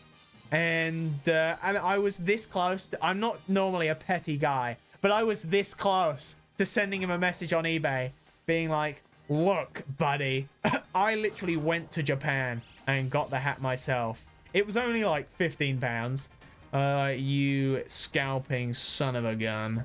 Yeah, so that's our first epic thing. And you know what? It was a sunny day, so I'm glad I bought the hat. But yeah, I'm sure that's exactly how the exchange went. Swanger, it wasn't far off. It wasn't. Whoa. I was like, if you want me to go verbatim and uninteresting, it was like, hey man, this hat, you're asking a lot for this hat. Can you do like 20? And he's like, nah, lowest I can do is 50. I'm like, really? 50? It's only worth like 20. And he's like, yeah, I got it from a trip from Japan. You know, it's exclusive. He's like, okay, yeah, I'll do 45. And I was like, okay, not worth it. That's the genuine exchange, if you're really curious. But yeah. But who wants the mundane version of events when you can get the exciting version of events, eh? Oh, hello. Where'd you even come from? I like the battle theme in this area. It is a cool hat. It is a cool hat. I got some compliments. I did get some compliments on the hat. People were like, I like your hat. And I was like, I like it too. That's why I bought it. Obviously, I didn't say that. But I did say I like that. Right, look at all of them. You see so many Pombon, and just not a single one has a genetic anomaly. It's like, what are we doing here? One day, they'll design picnic benches that can go on slopes. Think about that. Like, just give it adjustable legs, and then it can go anywhere. Oh, right, how long have we been going for? A while. Actually, are we out of time? No, we've got 23 seconds. Gotta say, this probably will be a shorter one today. I say that, and then I actually started very late, so it'll probably be a short one regardless. Man, where'd they at? 24-hour stream? No. I did a 24-hour challenge doing the 14-hour flights, and let me tell you, that is not fun. Like by like hour 20, I was bad. I was in a bad way, and like my head hurt. I was dizzy. I was hungry. Oh, it was not good. It was not a good time. I say, do not recommend 24-hour challenge. Do not do it. But yeah, and then like by hour 24, I was like, I did it, and then I like passed out frame 1. It was actually really weird. Again, kind of mundane anecdote, but I don't know. I usually have like a white noise playing, and for whatever reason, and it's usually just, you know, like a fan or something like that. That's like the white noise, and I was listening to music on YouTube Music, not Nintendo Music. I guess I guess I pulled the cartoon. Oh, I'm gonna fall asleep the second my head hits the, you know, and because I wake up and there's like this song playing. I'm trying to remember the song now. It was Material Girl by Madonna, and I was like, and I'm here the song in the dream, and I'm like, that's weird. Why can I? Like I don't, you know, I'm indifferent to this song. Why is this playing in my dream? And then I wake up and I can still hear the song, and I freak out for like 2 seconds before I lean over to my phone, and I realize, oh, of course the sandwich ran out, so it didn't respawn. Yeah, and I realized that I guess I had left it on, and I like fell asleep frame 1, and it just auto played through so many songs. That's where it ended up. Oh, it was really freaky. As I say, like coming out of a dream, and then the thing in the dream being in reality was not a fun experience, let me tell you. And you might have seen there, I had Fortnite on my Switch. I installed Fortnite because I'm out of my Fortnite arc now, but I was playing Fortnite in Japan, and because I was getting close to level 200, and I wanted to get there, and so I installed Fortnite on my Switch so I could continue doing my daily logins. I did it on my phone, but Fortnite on the phone is just a miserable experience, so I uninstalled it, and the Switch is better. All right. Anyone gonna get lucky? No. Okay. Picnic time. All right. This is the. I mean, we've got to get something. We can't do this whole thing and have nothing. I did not mean to do that. Habit. All right. See anyone? Because we haven't seen any shinies at all, which is crazy. Like not even a freebie. But actually, it's probably better that we haven't, because then it means I'd have to save, and then. All right. It's fine. But yeah, this is my cool hat. I'll take this off in a second. So was it 1 pepper? Okay. Spicy, salty. Fiery pick. So yeah, so that's the first thing. I got this cool, awesome hat. Yeah, I'll put this in. When it does the cutscene, I'll take this off. I like how they give you 10 minutes to make this. It's like, it's not... Has anyone tried the sandwich making mode? I think I did one time when I was like completing the decks. Have I messed up my hair? A little bit. But, you know, we make big moves. Let me just... Oh, look at this. I get to... There you go. Oh, perfect. That's the good thing about having a haircut is your hair can go right back with no fuss. But, because my hair was really long. It'd been, again, like mundane anecdote penguin over here. But my hair had gotten really long because I should have had it cut last week, but of course I was abroad. And I did think about getting it cut when I was abroad, but I needed to get my face shaved, and because I didn't bring a razor with me. And it was funny because the guy there, super nice guy, he didn't speak a lot of English, but he was desperate to get me to have a haircut. Because I go into the place, and I'm like, konnichiwa, and he's like, oh, konnichiwa. And he's like, I mean, like, where are you from? And I'm like, oh, Britain. And he's like, oh, great, fantastic. And he's like, oh, yeah, what are you here for? And I'm like, oh, shave, just a shave. And he's like, shave, no haircut? And I'm like, yes, shave, no haircut. And he's like, really? I'm like, yeah. He's like, really? And he's like gesturing at his own hair. And I'm like, no, I'm good, bro, I'm good. And he's like, okay. And you know what? He did a good job. That was a funny experience because I've always shaved my face myself. And I've never had that done externally. Weird way of phrasing that, but you know what I mean. Yes, that was an experience. Because when I got my haircut, the lady who cut my hair, she was like, when I said that, she was like, you was like, good, you're not cheating on us. And I was like, I would never. Let's say my local hair place. So the lady who cuts my hair does a great job. Like, look at all these Lin. Look at them. I mean, Pombon. And nothing. So, you know, I wasn't going to go betray him. Never outsource the labor. exactly. So we support local businesses. Yes, and God, what was I gonna say? I don't know. Let's say mundane anecdote penguin back at it again. What can I say? I live a modest life.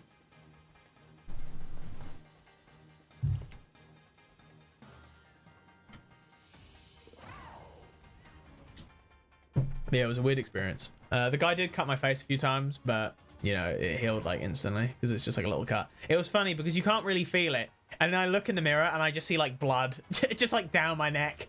And I'm just thinking, he could have wiped that, but I guess not. I did look a bit grisly once I came out of the place, but no, he did a good job. Oh my goodness. But that was it. Like, I didn't really do anything else like that. That was like the one time because I had there's a Denny's, and I don't know if a Denny's is that an American chain or an Australian chain, but they had them in Japan, specifically in Tokyo, and there was one like really close to my hotel, and I was like, oh, you know what, I'll go to Denny's. And I went to Denny's, and the guy working there, he's talking to me in Japanese, don't understand him. I'm like, you know, really sorry. And then he's like, how many people? And bearing in mind I'm standing there by myself, I'm just like, oh, one. And he's like, okay, you can sit anywhere you like. And so I do. And you know what? They had good food. I had like a ham salad, a ham and rye bread salad, because everything else looked disgusting. So many egg dishes. There were so many dishes over there that just had egg. And it was like, because I love me a BLT, but they had a BLTE, and you couldn't just get a regular BLT, because I'm not a big egg fan. But luckily the BLTE was okay, actually. I couldn't really taste the egg. But what was I even saying? Yeah, so I go to Denny's, and you know, I had a nice meal. The chef was very enthusiastic. He like put it down and he was like, blah blah blah. He was like, saying it in Japanese, but of course I can't understand him, and I'm just like, Sugoi, arigato gozaimasu. And then I call it there. But you know, very good, and that became my go-to spot for breakfast. And to the point where I was regular maxing, and I would walk in and the guy would see me, and like he wouldn't even need to say anything. I would just walk and I'd be like, one, and he'd be like, anywhere you like. And it was good. And then we had a bit of banter, but in broken English, of course. But I'm like, he's like, oh, because you had like a Suica card and it has like flowers on it, and he was like, oh, nice design. And I'm like, yeah, it's good, isn't it? And he's like, you know, how long are you here for? And I'm like, oh, you know, a week basically. And he's like, oh, cool. And yeah, it was a nice fella. Shout out to the Denny's in Akihabara. Do recommend it. Yeah, so if you're ever in Akihabara, stop by the Denny's. Oh dear. American, I think. Really is an American chain. Okay. But yeah, apparently it's different, because I remember seeing a thing being like American Denny's is very different to Japanese Denny's. So there you go. But yeah, again, good food there. Convenience store. I mostly went to Lawson's. I went to 7-Eleven a few times, but Lawson was like my go-to convenience store to get all my like sandwich needs and things. But it really is crazy. It should not be understated how like close these convenience stores are. Like there'll be like one Lawson, and then like not even a minute walk away there'll be another one, and then not even a minute walk away from that one there'll be another one, or like a 7-Eleven or something. And it's crazy, especially in Tokyo. It was like you could turn a corner and there'd be a convenience store in front of you. It was ridiculous. I don't know how they all, because that was something I wondered. I was like, how do they not all like cannibalize each other? And I was wondering, there must just be so many people that's not an issue, because otherwise, yeah, I feel like having all like the same business in the same place just, yeah, cannibalizes your consumer base. But you know, like spreads them too thin, and then no one shop is that profitable. But I mean, they're all there, so it can't be doing too bad. How's the volume and everything? I never asked for like volume. It should be fine. I mean, none of my settings have changed. But are we really not going to find one? It's actually starting to wear on my sanity now that I've looked at too many Pombon, and there has not been a single shiny Pombon. And it's like, what is going on here? Oh my goodness me. Because they have such an obvious shiny, so it's not It's not even like I've missed them unless they've like spawned down a wall, in which case, it's like, man. I mean, this game still looks good. Like, I have to say. I mean, yes, it could look a lot better. And as we've seen with winds and waves, it does. It can look a lot better. Like, ugh. Yeah, I don't know. Nothing like a bit of lying. I mean, I guess it helps that we're running it on Switch too, so we have improved FPS and whatnot.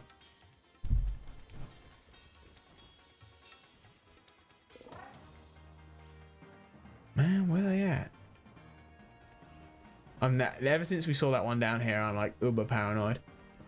And with no sparkle sound, again, it's like we're just absolutely in a bad way. Alright, what else? I'll give it 10 more minutes and I'll tell my big story. My big story for all my Xenoblade heads. That is, I'll tell that then. Do I have any other things to say about my Japan trip that's like interesting? Well, what are 14-hour flights, Akihabara. Okay, I don't know how it's pronounced, whether it's like Mandrake, Mandrake, or whatever.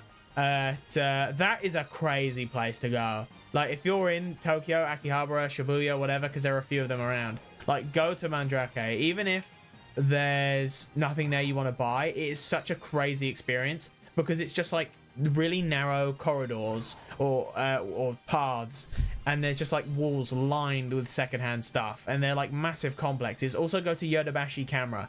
Again, crazy place. Like, it's like an 8-store mega complex with a batting cage and golf range on top. It's absolutely insane. So yeah, if you ever see one of those, go into Yodobashi. It's a crazy place. But yeah, then Mandrake as well, like just secondhand goods. The only trouble with Mandrake or Mandrake, I really don't know how it's pronounced, is it was very easy to turn a corner and be exposed to explicit material. Let's put it like that. Like, I would just be walking along, like looking at like, I don't know, an entire collection of One Piece, and I'm like, damn, this do be an entire collection of One Piece, and I'd turn a corner and bam, nudity, and I'm like, whoa, where did that come from? And so, you know, I'd turn around and go somewhere else. But that was like the one problem with Mandrake, or it's like, oh, it was way too easy to make a wrong turn. But other than that, like, just such a cool store. I saw like they had like the Mio Figma. That was cool. I hadn't seen one there, but I didn't see Uni. I saw, in terms of Akihabara figures, I saw Paramithra, I saw Mio, I saw the Figma of Mio. I did not see the Figma of Uni. I did see the figure of Melia. Obviously way too overpriced. I saw the overpriced Teto, which was quite funny. There's like a Teto in one of the shops that was like memed for being overpriced, and I saw that in person, which was quite funny. But yeah, did I see? I didn't see. Those are the big ones. I didn't see Nia, but we'll get to that. It's a little tease. But yeah, no, I say didn't see Uni Figma. Did not. That's the only one I did not see in the end. But it was pretty cool all round. Pretty cool seeing all the different stuff. A lot of them, it was kind of crazy because there were so many figure stores. Apparently, I learned of a thing where they're all like Crane Games slot, where because there are so many Crane games that give out like cheap figures. A lot of these secondhand stores are just filled with figures that have come from Crane Game machines, and so given the name Crane Game Slop, and it, like, once I realized that, I was like, oh, that explains why I'm seeing so many like One Piece, Demon Slayer, like even Overlord figurines, because yes, they're all just from Crane games that people don't want anymore. Like there were so many, like you would just turn a corner and then bam, just like a wall of One Piece. Or like JoJo as well, but JoJo was a little bit more rare, but they did have like giant sections for it. But it was cool. I did like because my hotel was in Akihabara, and it was a really cool spot. I liked it quite a lot. I say my hotel was in like an immaculate location just by the train station. and that wasn't supposed to rhyme. But yeah, like if you're gonna go, stay in Akihabara. It's a great little location. And I say, like, to get to other places, it's not, I say, it's, you know, if you get a hotel close to the train station, it's good. It was funny, I bought it's not that funny at all. This is again boring anecdote penguin. I bought a water bottle out of a vending machine, and I proceeded to use that water bottle again and again and again through my entire trip. And I was actually a little bit sad when it got to the end of the trip and I had to throw it away, because I was like, you've served me well these last 10 days, water bottle, but now you must be recycled and serve someone else. Yeah, it's weird how you get attached to miscellaneous objects. There's still nothing. This is so depressing. This really is, I mean, it is the luck or unluck of the draw. But it's like there are 3 down there, and now I'm uber paranoid that one could have just been down there this entire time, and I missed it completely. I don't think they should spawn where your camera isn't. It's like, if you're looking forward, they shouldn't spawn behind you unless they're like really close. But yeah, it's a bit troubling because we haven't seen one. We haven't seen a whisker, a fur, a paw. Also, Pomeranian, weird choice of dog. I feel like there are cooler dogs out there, but we've never had a dog starter, which is actually surprising that it's taken us this long to get a dog starter. Oh, so annoying. I thought that was one. So sometimes the lighting just bounces off the back of their head and makes them look a lighter shade than they are. Like, some of them are tiny. Like, look at this little guy. There has to be a mini one. Yeah, like, you're tiny. Oh, leave me alone. But yeah, where else did I go? And then, yeah, Shibuya. Shibuya was cool. I didn't go over the crossing on the first time, but I did on the way back, because I was like, there was nothing on the other side of the crossing I wanted. It was great. As I came out of the train station, I was like, oh, if this is the crossing, I should see the 109 building right around. And then there it was. I was like, oh yeah, this is Shibuya Crossing. But again, it was really funny. Again, talking about tourists and stuff. Just watching people take Instagram photos and like other social media photos. Like, the lights would change green, and then you would have like groups of people like dash out to like take photos. It was so funny to watch. I don't think I got any recordings of that, but it was so funny.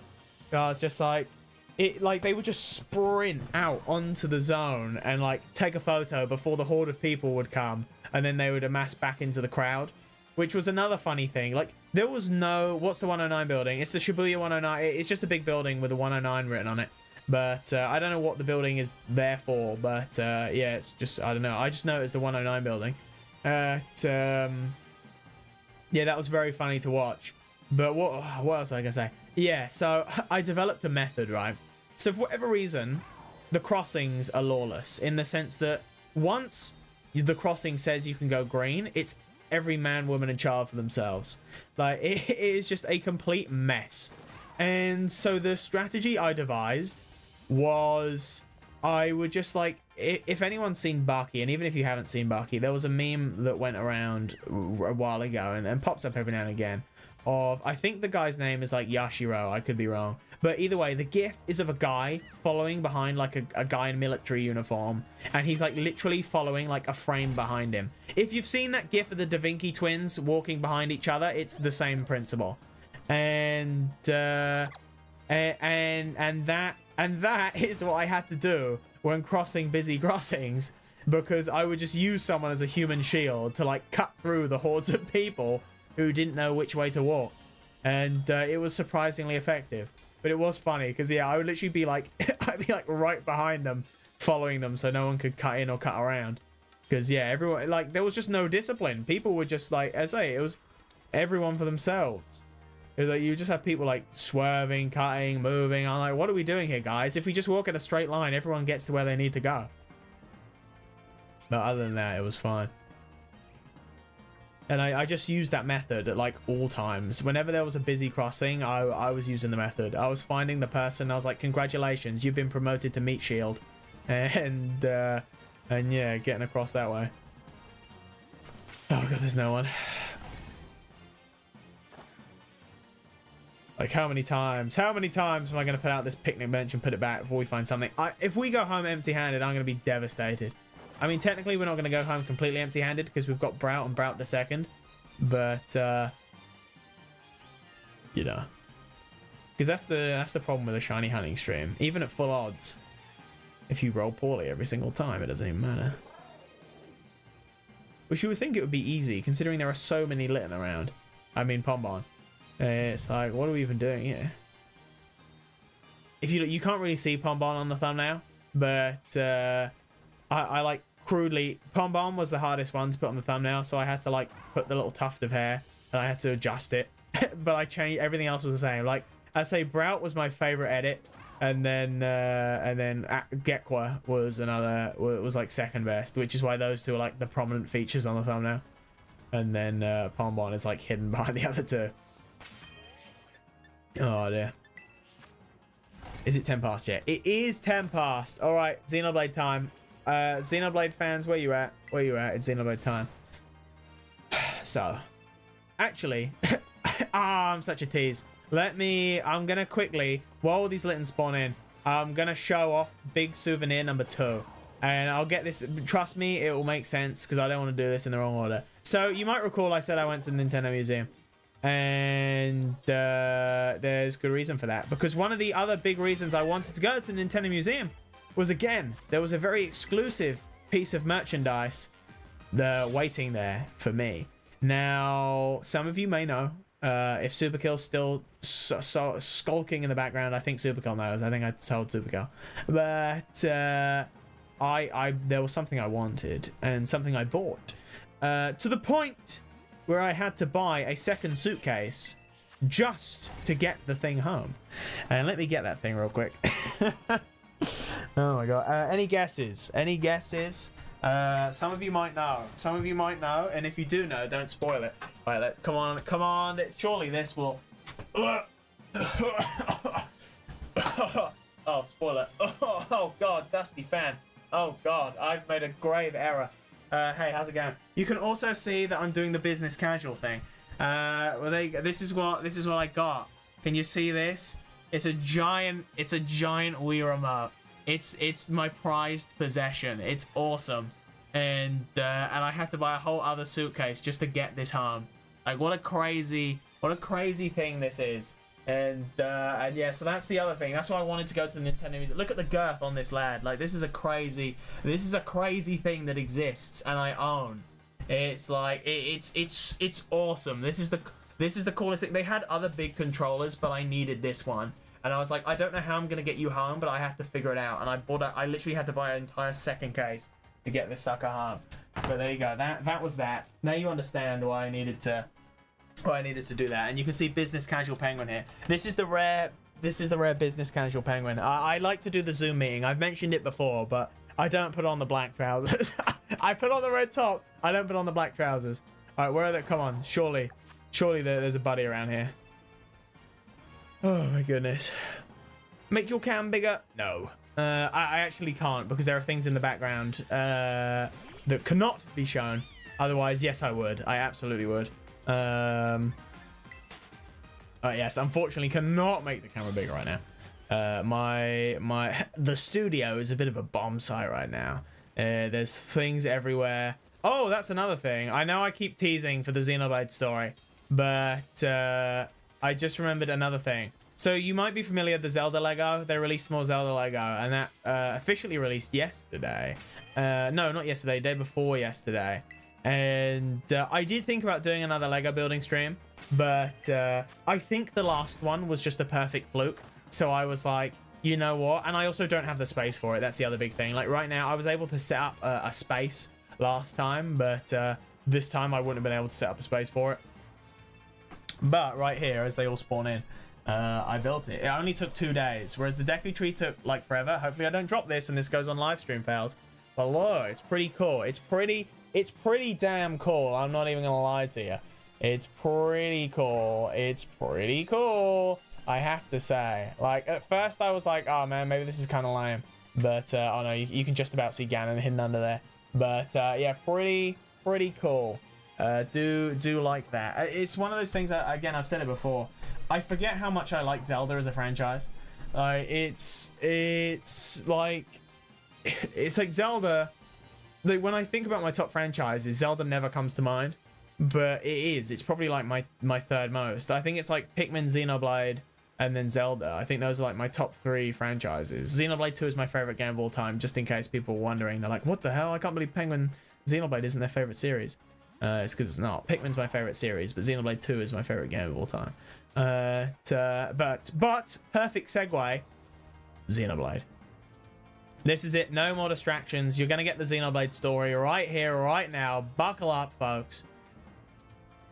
So, before going on this trip, I was like, I need a thing. I need something to quest for. Because there might be, as I say, there's only like a 5% chance we get like a Japan vlog video on this channel. I did record some videos, but a lot of them are cringe. And a lot of them, like, my hands are shaky because I haven't really done something like that before. So like it's the footage I got was like a rough watch, and like, as I say, my like delivery is awkward, so a lot of it might not see the light of day, and in fact probably all of it won't see the light of day, but there is a chance I might be able to spin it into something cool. I wanted a quest. I was like, if I turn this into a video, I want a quest. And I was thinking, I was like, what can be my epic quest?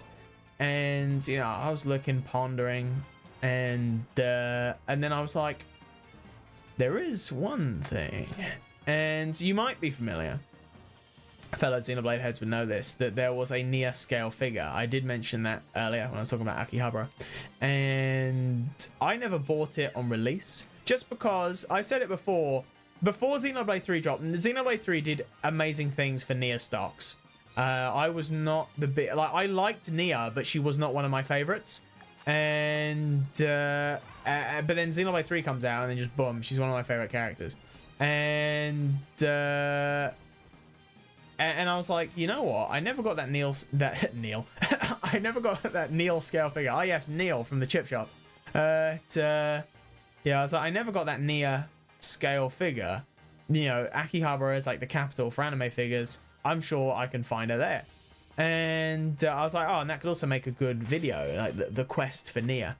And I'm like, okay, that's going to be my mission. I'm going to look for this Nia figure, and I'm going to find it. So day one, Akihabara, you know, anime figure capital, otaku capital of the world, whatever you want to call it. And I'm looking around. I go in all these shops. I see Pyra, I see Mithra, I see the Mio Figmas, blah, blah, blah, blah, blah. I do not see Nia, and I'm like, oh, that sucks. I've seen all this Xenoblade stuff, but you know, there were still loads of stores, so I was like, oh, you know, it's pretty, and a lot of the stores had like quite high markups, so I was like, oh, even if I do find her, she's probably gonna be quite expensive. But you know, I keep looking because there's plenty of shops. Don't find her on the first day. Second day rolls around, look in a couple of other shops, but because I'm going to Shibuya, that wasn't really my focus. Still don't find her. Third day rolls around, I look in some of the other shops in Akihabara that I didn't go into the first day, couldn't find her. And I was like, wow, this is really annoying. And I did look, because being in Japan, you know, I was like, oh, maybe I can find something online as like a Japanese site. And Amazon actually did have a listing, but I was like, A, she was really expensive, and B, I was like, I don't know if I can really be bothered to pay to get, no, I don't know if I want to deal with the hassle of getting something delivered to a hotel. Again, never done that before, and I was like, in case they get like weird with me, I was like, I just, you know, I'd much rather find, and it's all, and at the end of the day, it's all about the hunt. Buying a thing online defeats the point, you know, like going back to my amiibo collecting days, it's all about the hunt.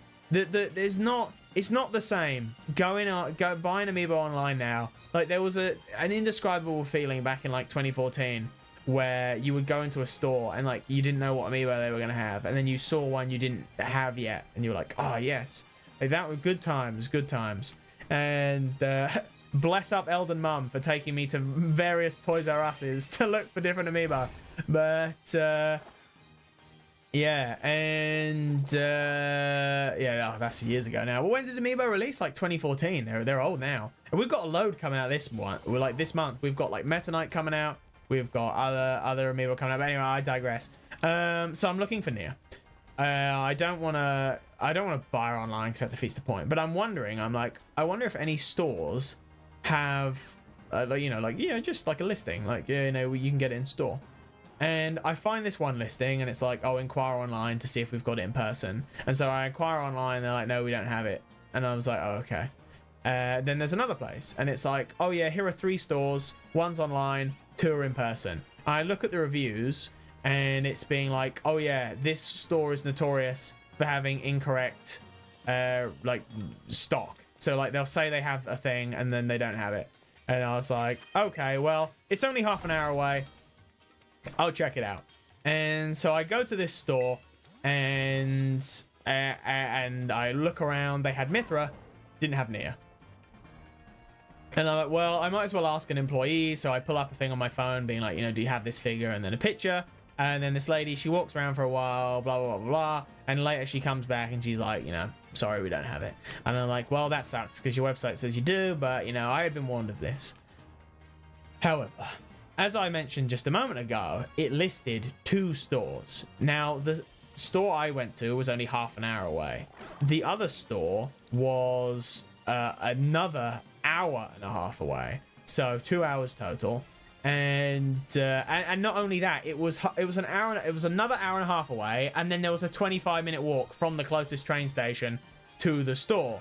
And I was like, I've already been burned coming all the way out here with this thing and their faulty stock. Do I really want to try this other store? Like, it was going to ruin my day in the sense that that was the day I was going to go to the zoo, but I was like, if I do this, I'm not going to have enough time to go to the zoo. But the gambler in me was like, yeah, Matt, but the payoff's going to be huge. You know, think about this. If she's there, huge payoff. If she's not there, worst day of the entire trip. And I'm like, ooh, and I'm standing at the train station and I'm looking, and the train pulls in that's going to take me to this next location. What is that? Oh, that's a Scraggy again. And I'm like, we've nearly done. What is this? Is this hour and a half or is this 2 hours? And we've seen nothing. Like, what is going on here? Anyway, the train pulls in. And I look at the train, the doors open, and the trains are quick in Japan. Like, you've got like 20 seconds to get on and then they leave. And I'm thinking, do I want to, like, the risk and reward? I'm like, do I really want to do this? But I'm like, but again, I think about the potential if I do make it a YouTube video. I'm like, but the story though, if she's there. And so before I know it, I'm on the train. I'm like, I was thinking to myself, and immediately, like, instant regret the second the doors close. I'm like, she's not going to be there. I've already been burned once. She's not going to be there. But there you go. I'm sitting on this train. It's a really quiet, sleepy train. There's just me and like 2 other people on it. There's no one there. We're going away. An hour and a half goes by. I get to the location. I get out. I'm so far away from Tokyo at this point. There's no English. Like, in Tokyo, it's like every sign was like written in Japanese, and then there'd be like an English translation below it. There was nothing of that. I was literally just out in the middle of nowhere. And I had Google Maps on my phone, but even Google Maps was like, yeah, we don't really know where to go, fam. Like, we can give you a rough idea, but you're on your own. And I was like, okay, thanks, Google. And so I'm walking through this town. People are looking at me, or at least I'm 99%. Some people were definitely looking at me because I saw them. But there were like people just out, like, tending to their gardens. There was like an old man just like tending to his garden. There was like an allotment of people tending to their like crops and stuff. And like people were just looking at me. There was some construction going on, and like all the construction workers just like turned and looked at me. And I was like, whoa. I mean, the neighborhood city, like, you know, it was like, what's going on here? Like, it was crazy. And I'm walking through. I'm a little nervous, but not too much, because I am just like, oh my God, you know, what if this is just a big waste of time? And I finally arrive at the store. I walk in, and yeah, you know, there's like secondhand merchandise all over the place. Get to the anime figurine section, look for like the video game section, and I'm looking around. And as I turn the corner, up on the top shelf is none other than Nia Xenoblade herself. And the smile on my face was immense. I was like, the payoff is huge. The payoff is huge. And it was good. I took a video. And then I was like, right. But because of sunk cost fallacy, I hadn't looked at the price yet, but I was like, she could be 400 quid and I'm still going to buy her. Like, I've spent days searching, and oh, as the timer ran out, yeah, it did. I was like, the second I saw Turtwig, I was like, we're out of luck. All right, one more. We got one more sandwich in me. This is crazy. The luck it's been so poor today. Like, what's going on? I saw one magpie today, and I was like, that's a bad omen. But yeah, there was Nia on the top shelf, and yeah, sunk cost fallacy. I was like, I'm gonna buy her no matter how much she is, and I slide the box off. She'd clearly been there a while because the plastic had gotten like stuck to the shelf, and I look, and she's 35,000 yen, which translates to pounds like 177 pounds. It's like divided by 200 is like the rough estimate for yen. I don't know what it is in dollars, but for yen to pounds, it's like divided by 200. So that's how much it was going to cost me, and I was like, sheesh, you know, that's a lot of money. But you know, I had come this far. There was no way I was going to leave empty-handed, and so I take it to the counter. The guy, like, up till this point, everyone had spoken a little bit of English, you know, like, or had been able to get by with like gestures and stuff. And of course, I was trying to speak Japanese. Don't get me wrong. I was still trying to speak Japanese. But what was almost annoying in a way, but I still appreciated it, was like, if I flubbed even once, they would just immediately switch to talking in English. And I was like, yeah, that's great, but I want to, you know, get my confidence up in talking in Japanese. But you know, it was fine. But this guy, the guy behind the counter, spoke zero English, which is absolutely fine. I didn't expect him to. I'm out in... Okay. Have I just messed up the sandwich? Like, I didn't expect him to speak any English. So it was absolutely fine. I walk up to him. I put it on the counter. He's like, konnichiwa. I'm like, konnichiwa. And then he asked me something I don't understand. He pulls out a bag. I'm like, oh, yes, please. And then he's saying something else to me in Japanese. And I'm like, I don't know what you're saying. And he's like... And he can't really gesture or anything. So, and then in the heat of the moment, I'm like, oh yeah, Google. I literally have Google Translate on my phone. So I whip that out. I hand it to the guy, and I don't. You know what, Swagner? I nearly said that, but I don't think that's an accurate conversion anymore. So that's why I didn't. A sparkling power fire level 3. Okay, no, that still worked. All right, that's good. It let me off. But yes, and yeah, and so I get him to speak into my phone, and he speaks into the phone, and it says, and he said, are you happy to pay in one lump sum? And I'm like, yeah. and I guess people who come in there, maybe they don't pay in one go. I really don't know, but he was probably chuckling, thinking, oh, Mr. Moneybags foreigner over here paying in one lump sum. But yeah, and so I have the Suica card, but I knew that wasn't going to work because, yeah, how much money I would need on the card. Basically, a Suica card is like a prepaid card. You put money on there, and then you can buy stuff in yen. And oh, true, that was the number I learned like 5 years ago. It was accurate, but then I think because the yen got really weak, it's now like not accurate at all. But I could be wrong. Yeah, and so this guy. I whip out the Visa, and I put the Visa into the machine, and it gives me the option to pay in pound coins, and I'm like, sweet, I will pay in pound coins, because like my bank does a foreign like transaction. I think a lot of banks do it. They have like a foreign transaction charge. I was like, well, if I can pay in pounds, then I avoid that. And that was the first time I'd even seen that. I mean, to be fair, I've been paying with a Suica as much as possible. Oh, excuse me, trying to skip. Second time now. But you know, it was good. It was good, and I was like, oh, I'll pay that. And so I put my card in the machine, select the pound coin option, and that was not a good idea. The guy, he looks at it, and then he's like, his eyes go wide, and he's like, GBP. And I'm thinking, wait, has he never seen this before? And he calls his manager over, and this woman comes over, and she looks, and she's like, GBP. And then, like, while this is going on, they cancel the transaction, and I type out on my phone, oh, your machine gave me the option to pay in my local currency. But at this point I was like, oh, I'll just pay in yen, whatever. And so I put my card back in to ready to pay in yen, and I was like, oh, I'll just take the transaction fee. And but then I showed them the message, and they're like, oh, that's fine then. And then, but as they say that, they were about to put the transaction through, but because it was now back onto yen, I like sneakily put my hand over. They probably saw me do it, but I cancelled the transaction again so I could put it back onto pound coins.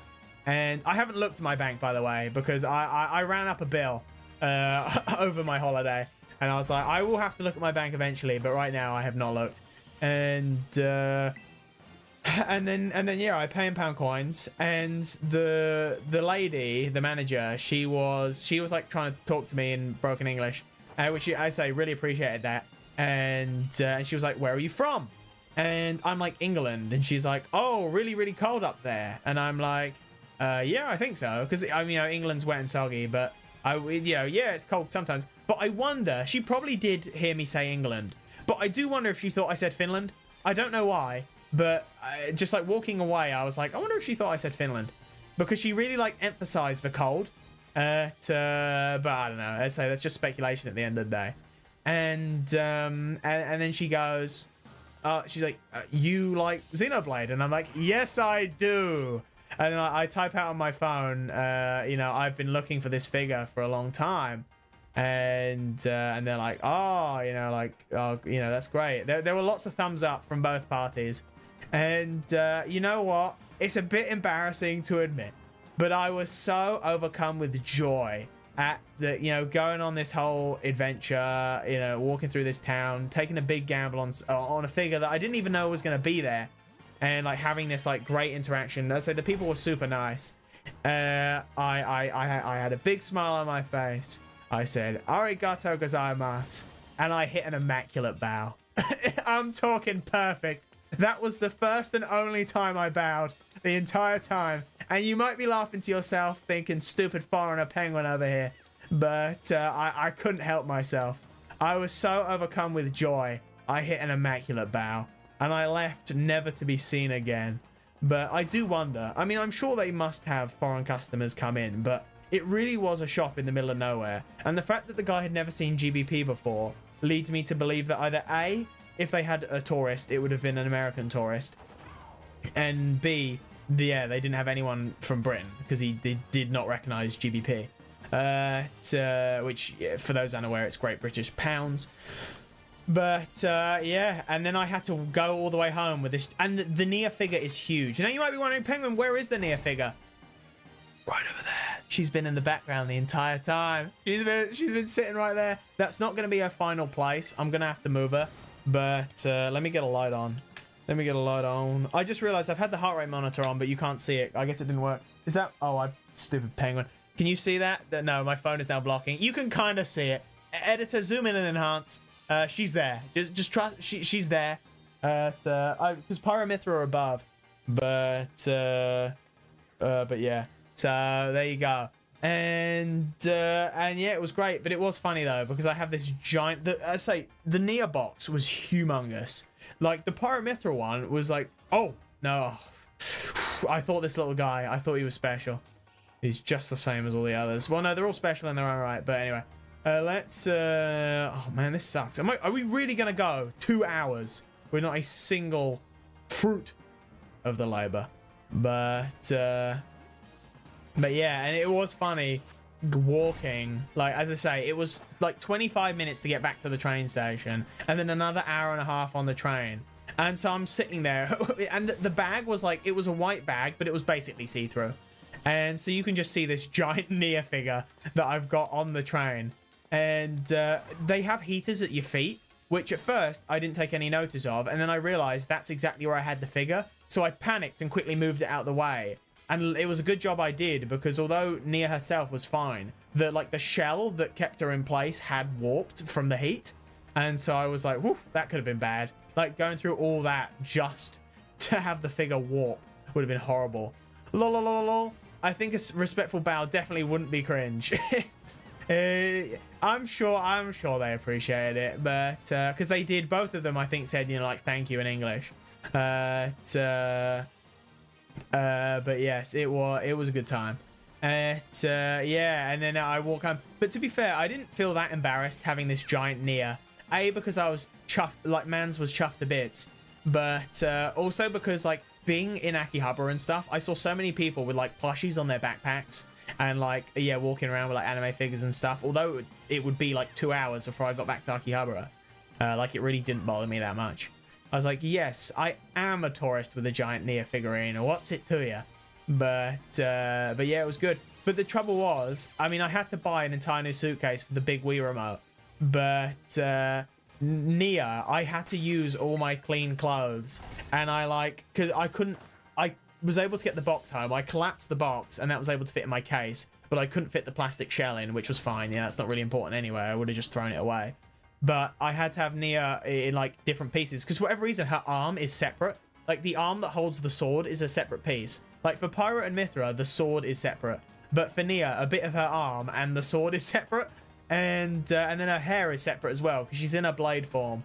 And you actually can't. I nearly didn't put the hair on, because it's basically the same as just regular old short hair Nia. But I did anyway. But the stands are like really flimsy and hard to get, because they have like extra support so she doesn't fall over.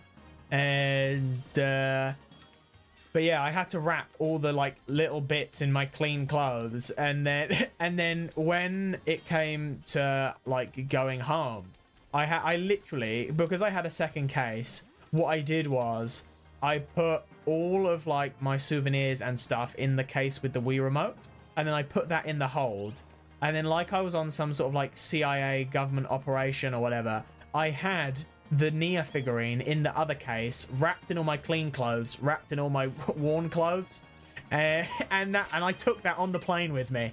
And like the entire time, I put the Wii remote in the hold in the other suitcase, but I was like, this case is not leaving my sight. I need to know exactly what condition this is in the entire trip. And yeah, and so it was just funny. Like obviously no one knew it. You know that meme, and it's like the guy at the party, and it's like they don't know I'm XYZ right now, and all the people are, you know, they're like partying. And I mean, in that image, the guy is supposed to be kind of lame, but I was cool. It's cool when I do it. And yeah, it's like they don't know I have a Nia figurine in this briefcase, but or suitcase even, not briefcase. Yeah, it was funny. And then when I got home, I was like, please be in one piece, please be in one piece, please be in one piece. But I think because she was so well insulated by like layers of clothes, it was fine. I say no damage. And then yeah, assembled her, put her in the cupboard.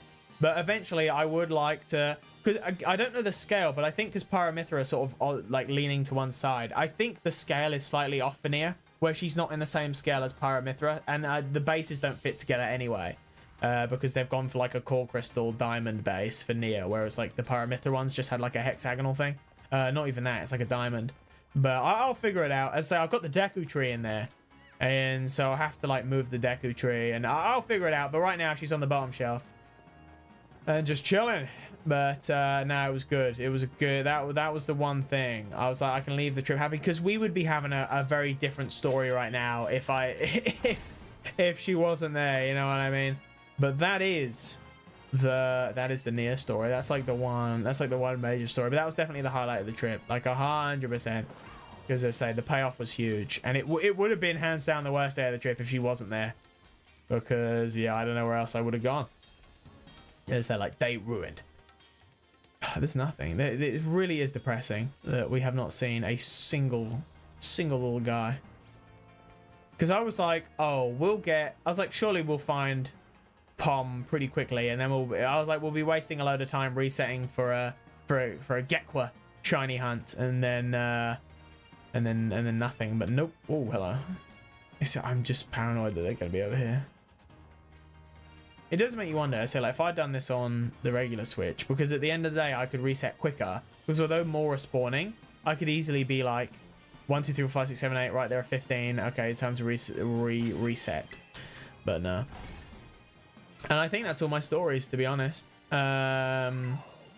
know, I'm sure there are like other ones I'll remember afterwards, but it was just a pretty chill time. It was if you're looking to solo travel, 14-hour flights suck, but go to Japan. It was good. It was a good time. and yeah, you know, so a good place. I think for a first time solo traveling, like fantastic. I picked a great spot. And I probably won't go back for a very long time because I really did, other than like Poké Park Kanto, I really did check off everything on my list. I was like, no stone was left unturned. I went to the, you know, that Torii Gate shrine where they've got like 1,000 Torii Gates. I went there. That was cool.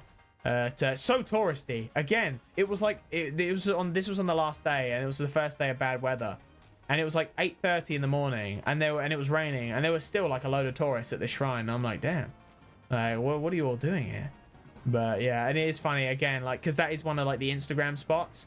So seeing people like stand in front of the gate and take their photo and then move on, it is weird seeing those things like that. And then like when I went to Shibuya, it is kind of cringe, but it's like, it is a thing where it's like, oh, it's just like from that game that's set in Japan, because I saw like in the areas where the Phantom Thieves would hang out in the early stages of Persona 5. And it was kind of funny. I did like there was a bit of soy on my face when I was like, you know, it's the place where they all hang out, like just like from the video game. But yeah, that was cool, like actually seeing the stuff. I rode the Ginza line because again, as say if you play Persona 5 you would know, but I saw a sign for the Ginza line and I was like, I don't even need to be on this line right now, but I want to ride the Ginza line. And so I rode the Ginza line. What's surprisingly easier to find. Maybe wherever old protagonist Joker was, it's difficult to find, but I didn't have too big of trouble finding the Ginza line.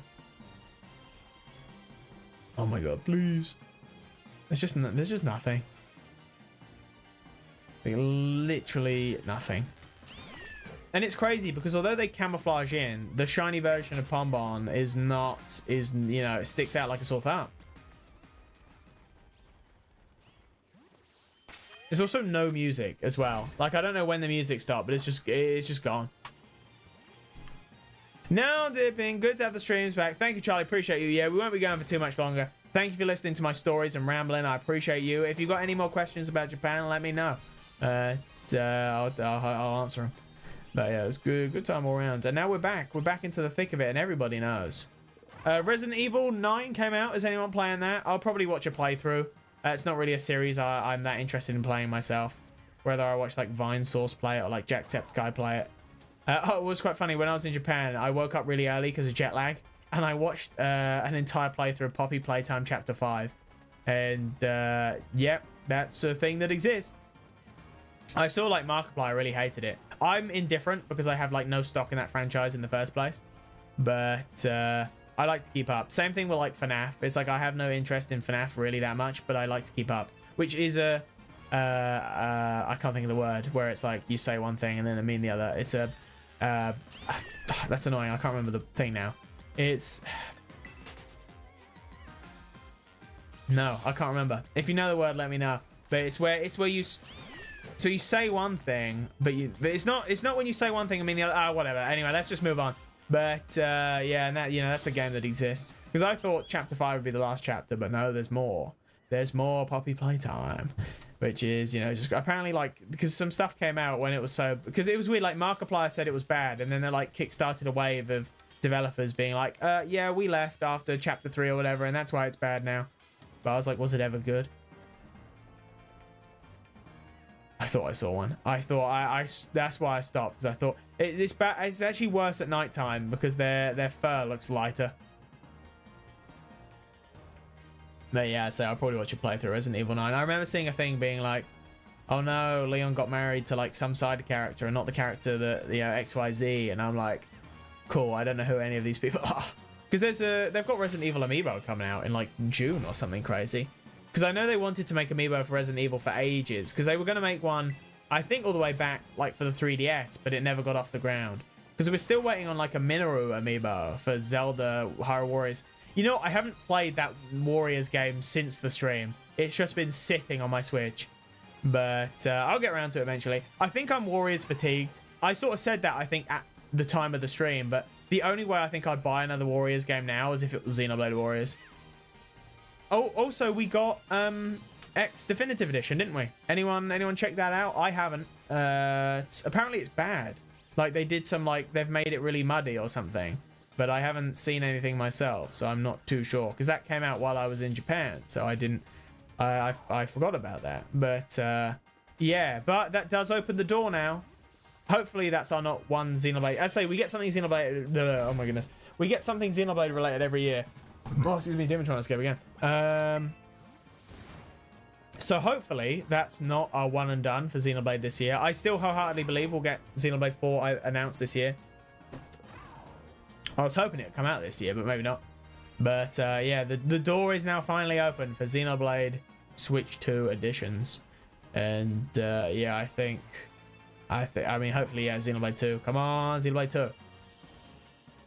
But yeah, because it's like they changed something on like the tracing or something, and so now like it looks really muddy or something. Like the anti-aliasing they used makes it look muddy. I don't know. I can't remember what the tweet said. It's been a while. Okay, buddy. But what else? We've got what's going on in March? I say lots of Amiibo coming out. We've got the Mario. Whoa, who's that? No, it's a Jawber. We've got the Mario Wonder DLC coming out. I don't know. I might do that. It depends what's going on. Because that's like, is that any good? They're adding Rosalina and then like a whole side mode, right? Does anyone know what the deal is with that? So I don't know. I might check that out. Because I've got to think. I'm in a weird spot right now where I really don't know. I say the channel's in a weird place right now. Not to get too heavy. I say this is going to be like fun, whimsical, coming back stream. But yeah, channel's in a weird spot right now, figuring out really what I want to do with it. And that's why there hasn't been much in the way of like uploads and stuff. I'm glad I'm still doing the streams just because it keeps me active. Because if I didn't do the streams, like the channel would be dead basically. You know, I want to get back into the swing of it, but I really just don't have like a direction for the channel right now. There's not, because this is the thing. I don't know if anyone else finds this, but like, when I was hitting my stride with the YouTube stuff, like I was very inspired by what I was watching, but now I'm just not really watching a lot of YouTube. There's not really I mean, I'm sure there is stuff out there that I would like, but I'm not really like seeing a lot of stuff to like give me inspiration. And then I've said this a few times, but I do think YouTube's a little bit stagnant at the moment. Like there's nothing, like everything that can be done has been done. And I'm always trying to think of stuff. Like the R&D department of Penguin Inc. is like always full go. But a lot of the ideas that come out of there are like half-baked or not very interesting. And I'm like, damn. That's why you don't see. That's why there hasn't been much from Penguin Inc.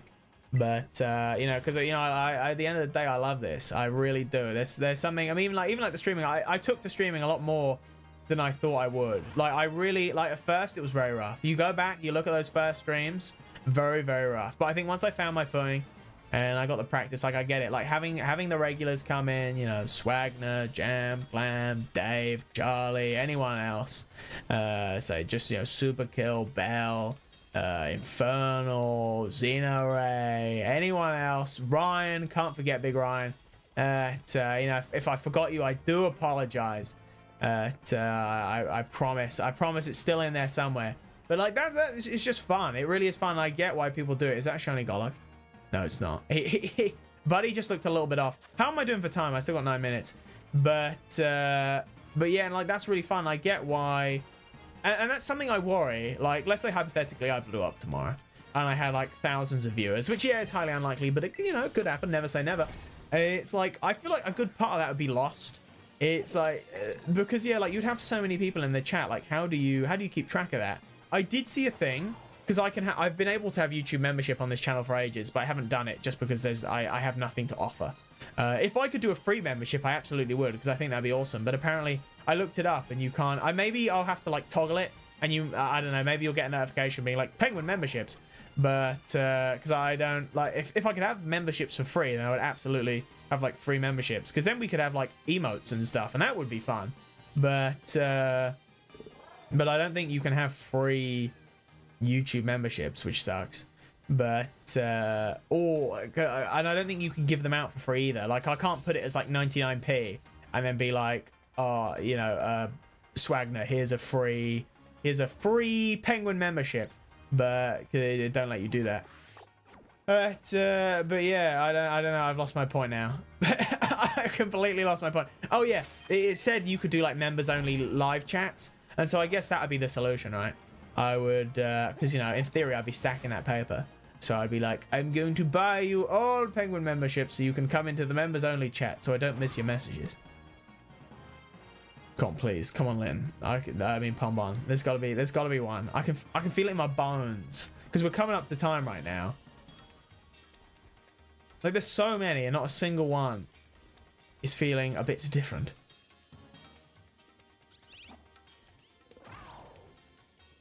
Because I do, like I said, like, they stand and look at you and they got different personalities and stuff. But anyway, so that's like the state of YouTube right now in like my mind and stuff. Like I say I'm not very inspired at the moment. The R&D department of Penguin Inc.'s running into a lot of hurdles. And but you know, eventually I'll find my mojo. They'll announce that Xenoblade 4, the Xenoblade brain rot will come back in full force, and before you know it, there'll be stuff. And you know, and a lot changed. You know, you think when I was doing the Xenoblade stuff, that was like you know, that was like a good few years ago now. You think we're in 2026, that, you know, Xenoblade 3 was 2023. That was when I really like hit my stride. And yeah, that's 3 years ago. Yeah, people change a lot in 3 years. But you know, good times are coming. I say all I need to see, you know, just show me that Xenoblade 4 trailer, show me Rex, show me, they probably wouldn't because it'd be a new cast. Show me something cool and then we win. Show me Mithra Kid. That's it. Show me Mithra Kid and we're back. All right, we've never been more back. Hello? Yes! Okay, so I did not mean to shout there. Wait. Okay. We found you, shiny Pombon. Hello. We found it. It's not a fruitless stream after all. I realized I have the wrong guy out, but it's fine. Get in the ball. Okay. Sorry, we'll do it the hard way. God. And it only took like 2 hours and 50 minutes. All right, come on, Gojo. Reference to Satoru Gojo. That was another thing in Universal Studios. They had like a Jujutsu Kaisen snack stand. The reliable partner. That's interesting. I thought it said painter for a second. Then I realized, no, that's not right. But yes. And I was even saying, I threw myself off. What do we do? It's false swipe and Thunderwave. Oh yeah, there was like a Jujutsu Kaisen snack stand, which is quite funny. I think they have like a 4D ride there, but I didn't figure. Oh, what the? He got hurt. That was a big damage in confusion. What are we doing here? The new, it's like Majulo, JJK Majulo. That's ending soon. Yeah, that's been good. That's been really good.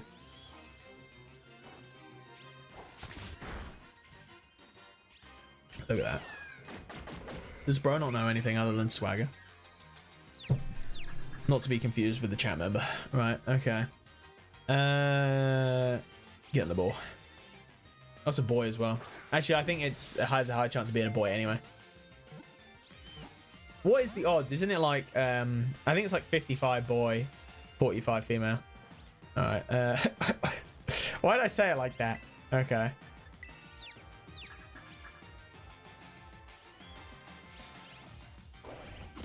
This is fantastic. Okay, Gojo. Fantastic. Man, heaven and earth, you are not the honored one. Right. Well, that's fine. Are we not going to send out another Pokemon? What? Why did Litten get another go? I mean, Pombon. Go on, Gabagool, the Paldean champion. You can do it. Oh, this is Gabagool. That's not what you're called. What Gimmighoul. Gimmighoul is one of my favorite like new gen Pokemon. Like, really cool. I don't know what it is about the Cheese String Man I like so much, but he's just a cool Pokemon. I also that's the other thing about ZA and the DLC. Whoa, what happened? Oh, good thing I saved. You know what? I nearly didn't save. Oh, that's wiped the sandwich as well. Oh man, I can't believe that happened. I should have used Thunderwave, but I wasn't able to because Gojo choked. But oh, what was I even saying? I can't remember now. But oh, that's well, I mean, we're basically at time anyway, so that's fine. That's fine. We got one. Imagine if I messed up. Come on, spawn him. Hello.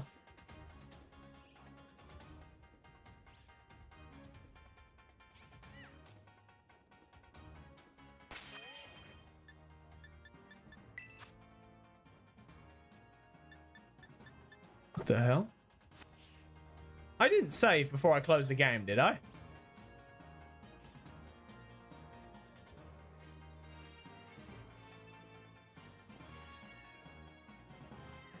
I didn't save before. I did not save before I closed the game.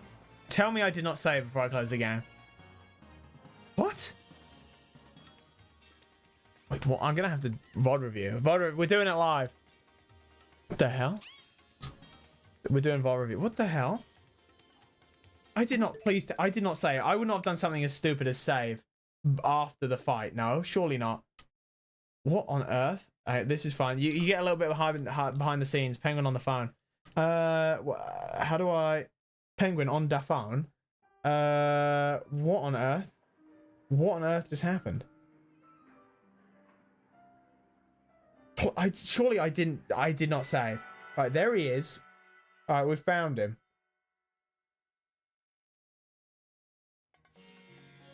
If I saved, I'm actually going to cry in real life. Oh, there he is. Oh, no, he's back. Okay. Okay. All right. Okay. Where were you, little buddy? What on earth? Hang on. Let's bring out Gojo. What on earth? Oh, my God. I nearly kicked over the whole Switch. That would have been bad. Right. All right. Hang on. Make lead Pokemon. Whew, panic over.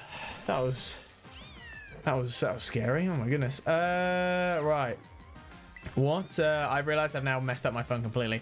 Let's do Thunderwave first because you've already proven to be a nuisance. I should have opened with that immediately, but I thought it'd be fine. Oh wait, hang on. Oh, go back. I missed it. Right, hang on. Well, actually, I've already answered my question. Oh, no, don't do that again. Was this what I did last time? It's gonna get hurt by Recoil, watch. Okay, buddy.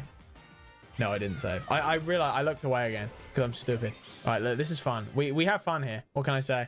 All right, let's close that again. All right, definitively, I did not save. Definitive edition in my Xenoblade, more likely than you think. You can tell I've got horrible brain rot. The more things change, the more things stay the same. All right. Okay. I think I am a different person after that Silk Song stream. I don't know what. I think something snapped in my brain, and that just like I feel ever since finishing Silk Song, I just feel a little bit more unhinged. Does that make sense? Where were you? Where in that one moment where you weren't there? What? Where were you? Okay. And I didn't make Thingy the lead Pokemon. Right. And that's why you save before going into the fight. It's gonna take 7 minutes just to catch the little guy. All right. I was gonna call him a much stronger word there. All right, there you go. That's crazy. Out of all the moves you could have chosen to do. Also, don't laugh. I know. I saw you. I saw you at your keyboard because you saw what I just saw. Yeah, you're seeing what I'm seeing, but you're not gonna say anything. And we're not going to acknowledge it. We're just going to, like, we've said that now. We're just going to leave it. And we're going to move on. All right, here we go. False swipe. Fantastic. Why is it confused? Good. All right, easy this. Watch this. One and done. Oh, flawless. Critical capture. You'll have to see it. There we go. We got Pombon. Now we've got 2 minutes to go and find a Gecqua. Oh dear. Right. Would you like to give Pombon a nickname? Absolutely. Pombon. Pombon. There you go. It's Pombon. Everyone knows Pombon. Shiny Pombon. Right, there you go. Well, there you have it. Right. Let's see if there are any more around here. Because you never know. Sometimes more than one. It happened to me when I was shiny hunting Dratini. 2 spawned. And I was like, humongous. Pombon with the paralysis. No, I don't look like it. Well, I'm glad that wasn't a completely fruitless stream. Otherwise, I might have cried myself to sleep tonight. Right. Okay.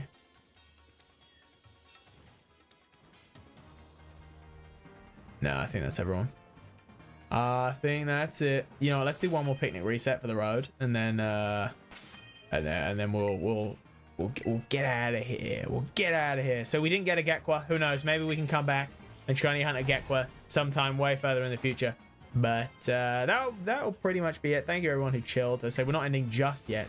I do appreciate you. I say there are no stream if there are no viewers, so I do appreciate everyone who stopped by in any capacity.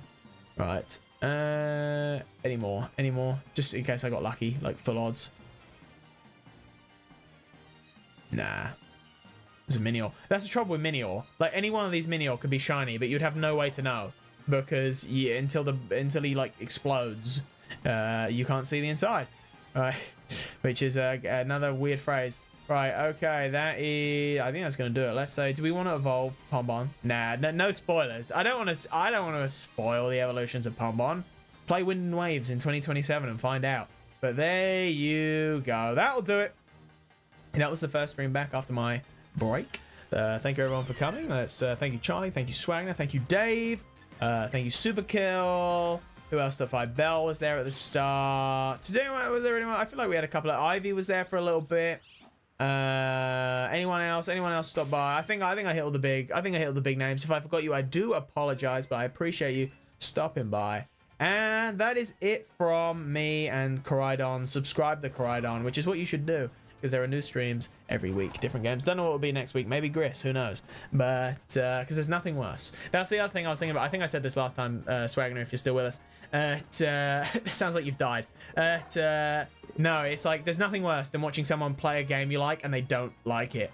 But is Gris as good as they say? Could be coming to your screens in the near future. There's only one way to find out, but that is it from me. Have a wonderful week, and I hope to see some familiar faces back here next time. Take care, everyone. Goodbye. Is this going to work? Also, look at the banner. Look at the banner. Look who's on the banner. It's on the banner. Oh, yeah. I need to admire it. All right, take care. Have a wonderful week.